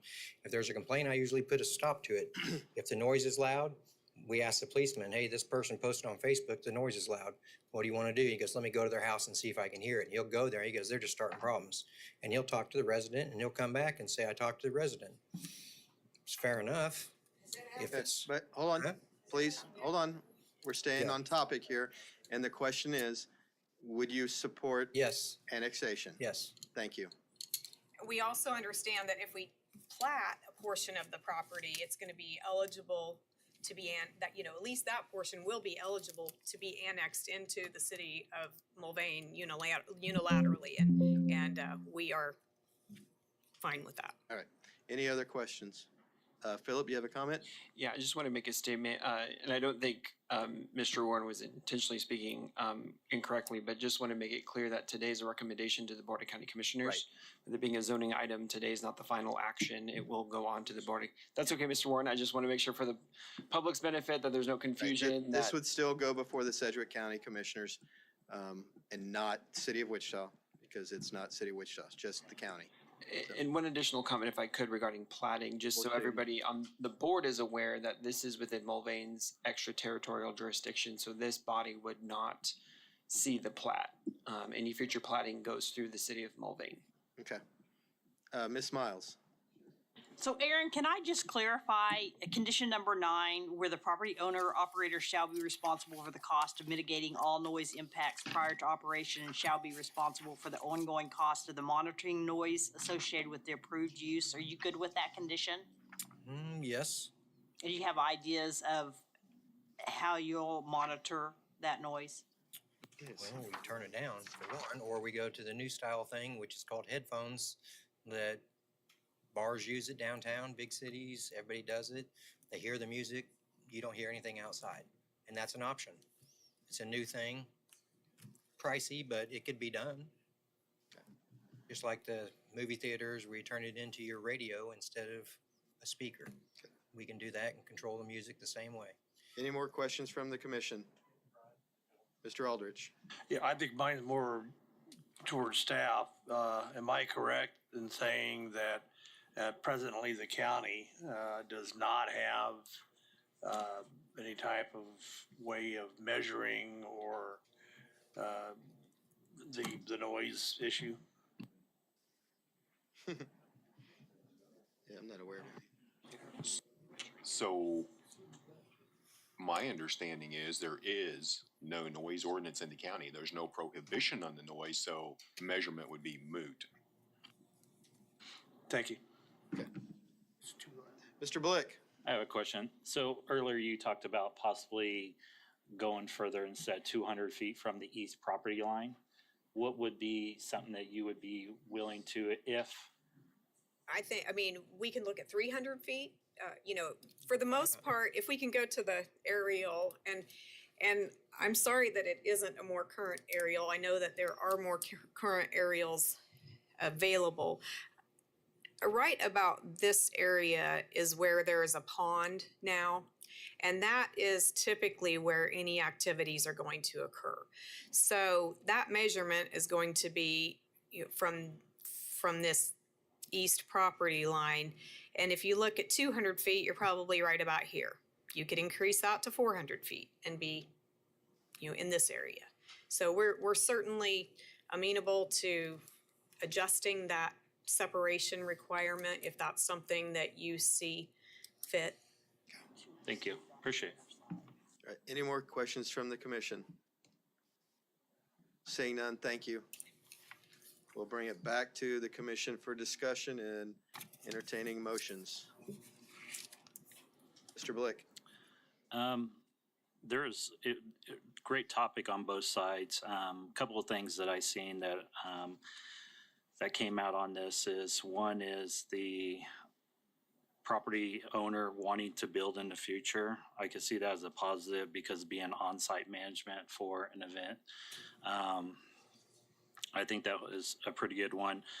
Possibly moving out to 300 feet, and then also being able to allow them to do the site plan on that very first one would allow them for all future events.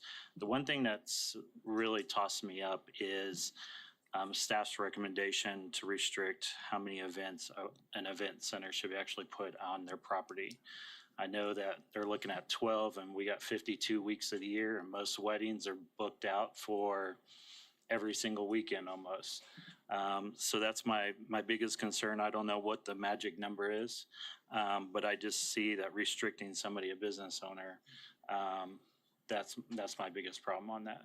So I'd actually entertain a motion to approve based off of moving with staff's recommendation, except for instead of 200 feet from that east property line, we move it to 300 feet.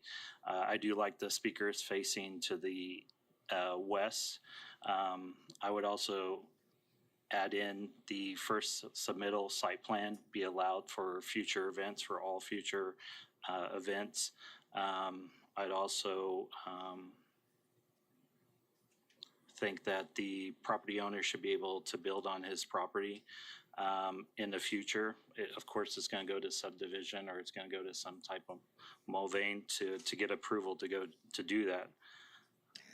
And then also on the weeks, I think that instead of 12 weeks, maybe 24 weeks. And so that would be my motion, is to do 24 events. 24 events. Yes, 24 events. That's two a month. That should be allow them instead of, that's doubling, but we're not going the full year or restricting them. I mean, we could just take the restriction completely off. So that's my motion right now. Okay. I think we have someone to speak to your motion. What about 11 o'clock to 12 o'clock? I agree on that too. If we're moving the speakers to 300 feet and facing them to the west, then I say keeping it till midnight. Then I'll second the motion. Okay. Just a point of clarification. The staff motion originally on events was no more than 2 a month. If you're going to 24, you would retain that no more than 2 a month? Correct. It was one, no, it said no more than 2 per month. No more 2 per month, but 12 for the whole year. Right. So then if they put 2 in a month, then they have to skip a month. Okay, so you would maintain the 2 per month as a max? Right. Okay, all right. Okay, I'm going to take them in order because I think staff wants to speak to the motion. So, Mr. Wadle? Yeah, just a quick clarification question on the residential component. Is there you indicated that you wish to make it possible for the owner to be able to build and live out on the property. Is there a limit on the number of residences or density of residences? Mine was just as the actual property owner building on his own property. So single family then, so his personal Correct. residence, so Right. one residence. Correct. Isn't that allowed by right now? It is right now, but the way the PUD is written, Okay. it wouldn't be if you struck all residential. Gotcha, okay. So he's making clarification that the owner can Gotcha, build okay, a single thank you. family home. Mr. Cox? Thank you, Mr. Chairman. Commissioner Blick, just to clarify on the initial site plan being submitted, and it will continue through the rest of the events, that is conditioned on the fact that there'd be no changes, that if any changes occur, they need to submit a new site plan. Is that correct? Correct. And I think Okay. that was mentioned by Kim. Thank you. Yeah, I was gonna clarify that as well. Mr. Aldridge? Yeah, I just wanted to say regarding the residential, you actually just asked my question. I don't have a problem with the property owner, but my confusion was, again, was they gonna allow people to put a subdivision, for example, up there? So, the way it was clarified with, residential, established by the property, I have no problem with that. Okay, so we have a motion and a second. Do we need to read back the changes for everyone? Or are there any substitute motions or friendly amendments to the motion? Everyone's fine with the language as is? Okay, so seeing no other questions or comments, I'll call for a vote. I would like to speak to it real quick. I understand the passion on both sides. I appreciate everybody coming and speaking. And I appreciate the compromise that everyone has worked towards to get us to this point. It is a unique piece of property, with the railroad and the number of trains going by, separating between the neighborhood and the property. I think it's a good vision that you have for this property. And I just ask that the demonstration of being good neighbors that you've indicated today continues as we work through this process, and that the neighbors continue to impress upon the city of Mulvane electeds to stand up and be present when asked. So with that, call for a vote. All in favor, say aye. Aye. All opposed, same sign. So we have 2 nays. Three. Was there 3? Or just 2? Mills and Warren were nays, correct? I said Mills. I apologize. I apologize. So just the 2 nays. Okay. And 1 abstain for Mr. Mader. 7-2-1. Math. All right, thank you. Motion passes. All right, next item is Mr. Costantino. I believe should be back for MAPC bylaws update. Good afternoon, Planning You'll Commission. let everybody clear out maybe. Give us Certainly. 1 minute or so. Hey, it may have been a little strong for Mulvane, but.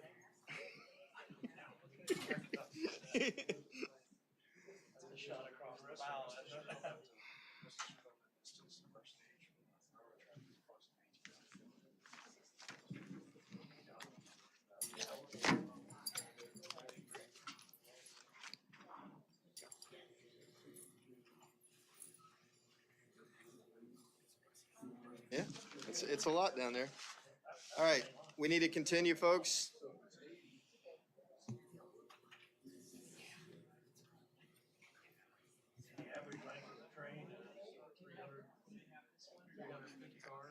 We are still meeting.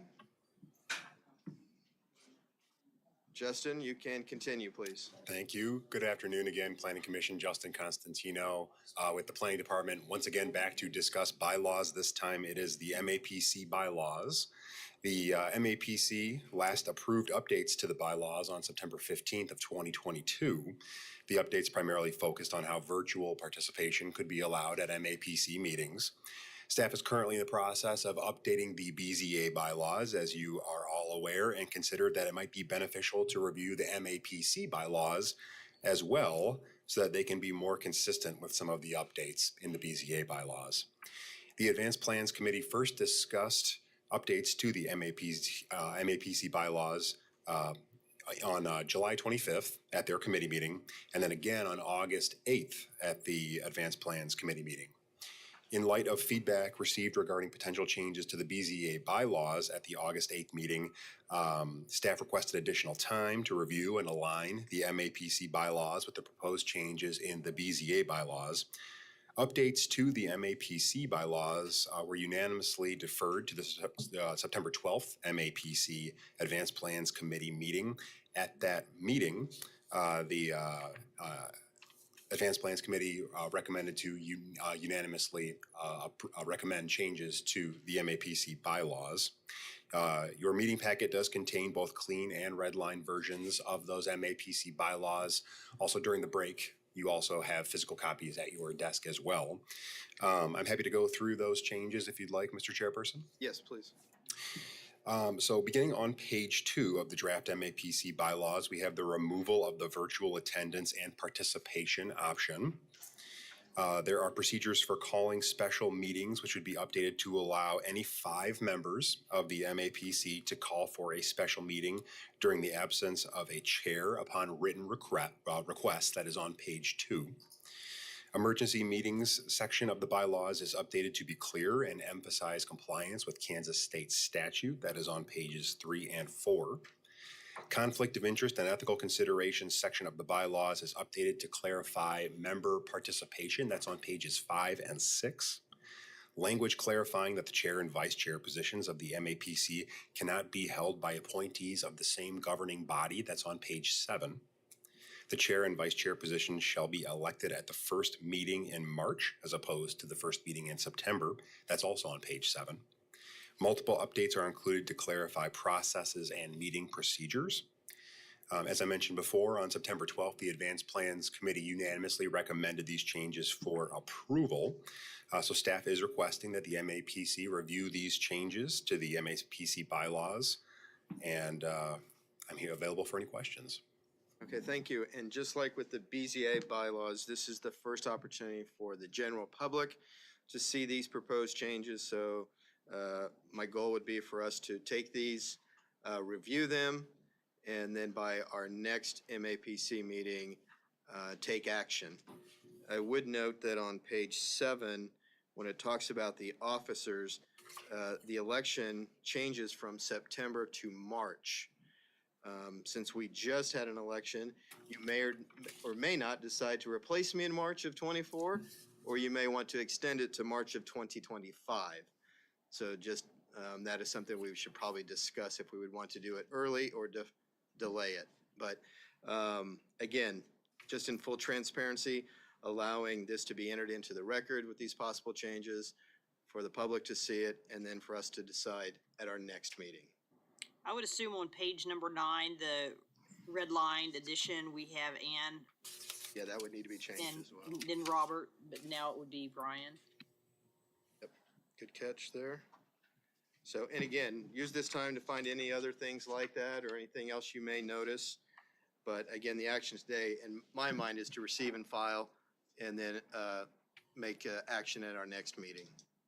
Is everyone cool with that? Okay. Seeing good. I don't think we need a vote, but any other questions for Justin? Mr. Aldridge? I have a question relating to what you were just talking about changing the elections until March. Would that be something that just this body would vote on just that one time to get that going on, or would that be an administrative? It'd be the one, we would change it in the bylaws, and then it would be every March going forward would be the elections. This body would. Right, I got that, but my question is to, like you just got done saying, do we re-elect come March, or do we continue the existing terms to 2025? I think we could word this to say beginning March 2025 would just be the language. Yeah, or be reelected. We could do it either way. That's something to think about. You would be chairman of this committee for a year and a half rather than 6 months. Yep. or a year. Yeah. Well, we'll see how you behave. Thank you, Ms. Mills.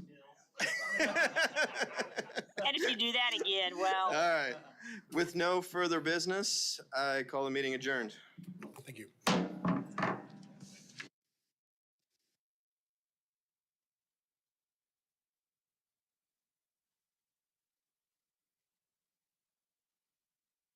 Recording stopped.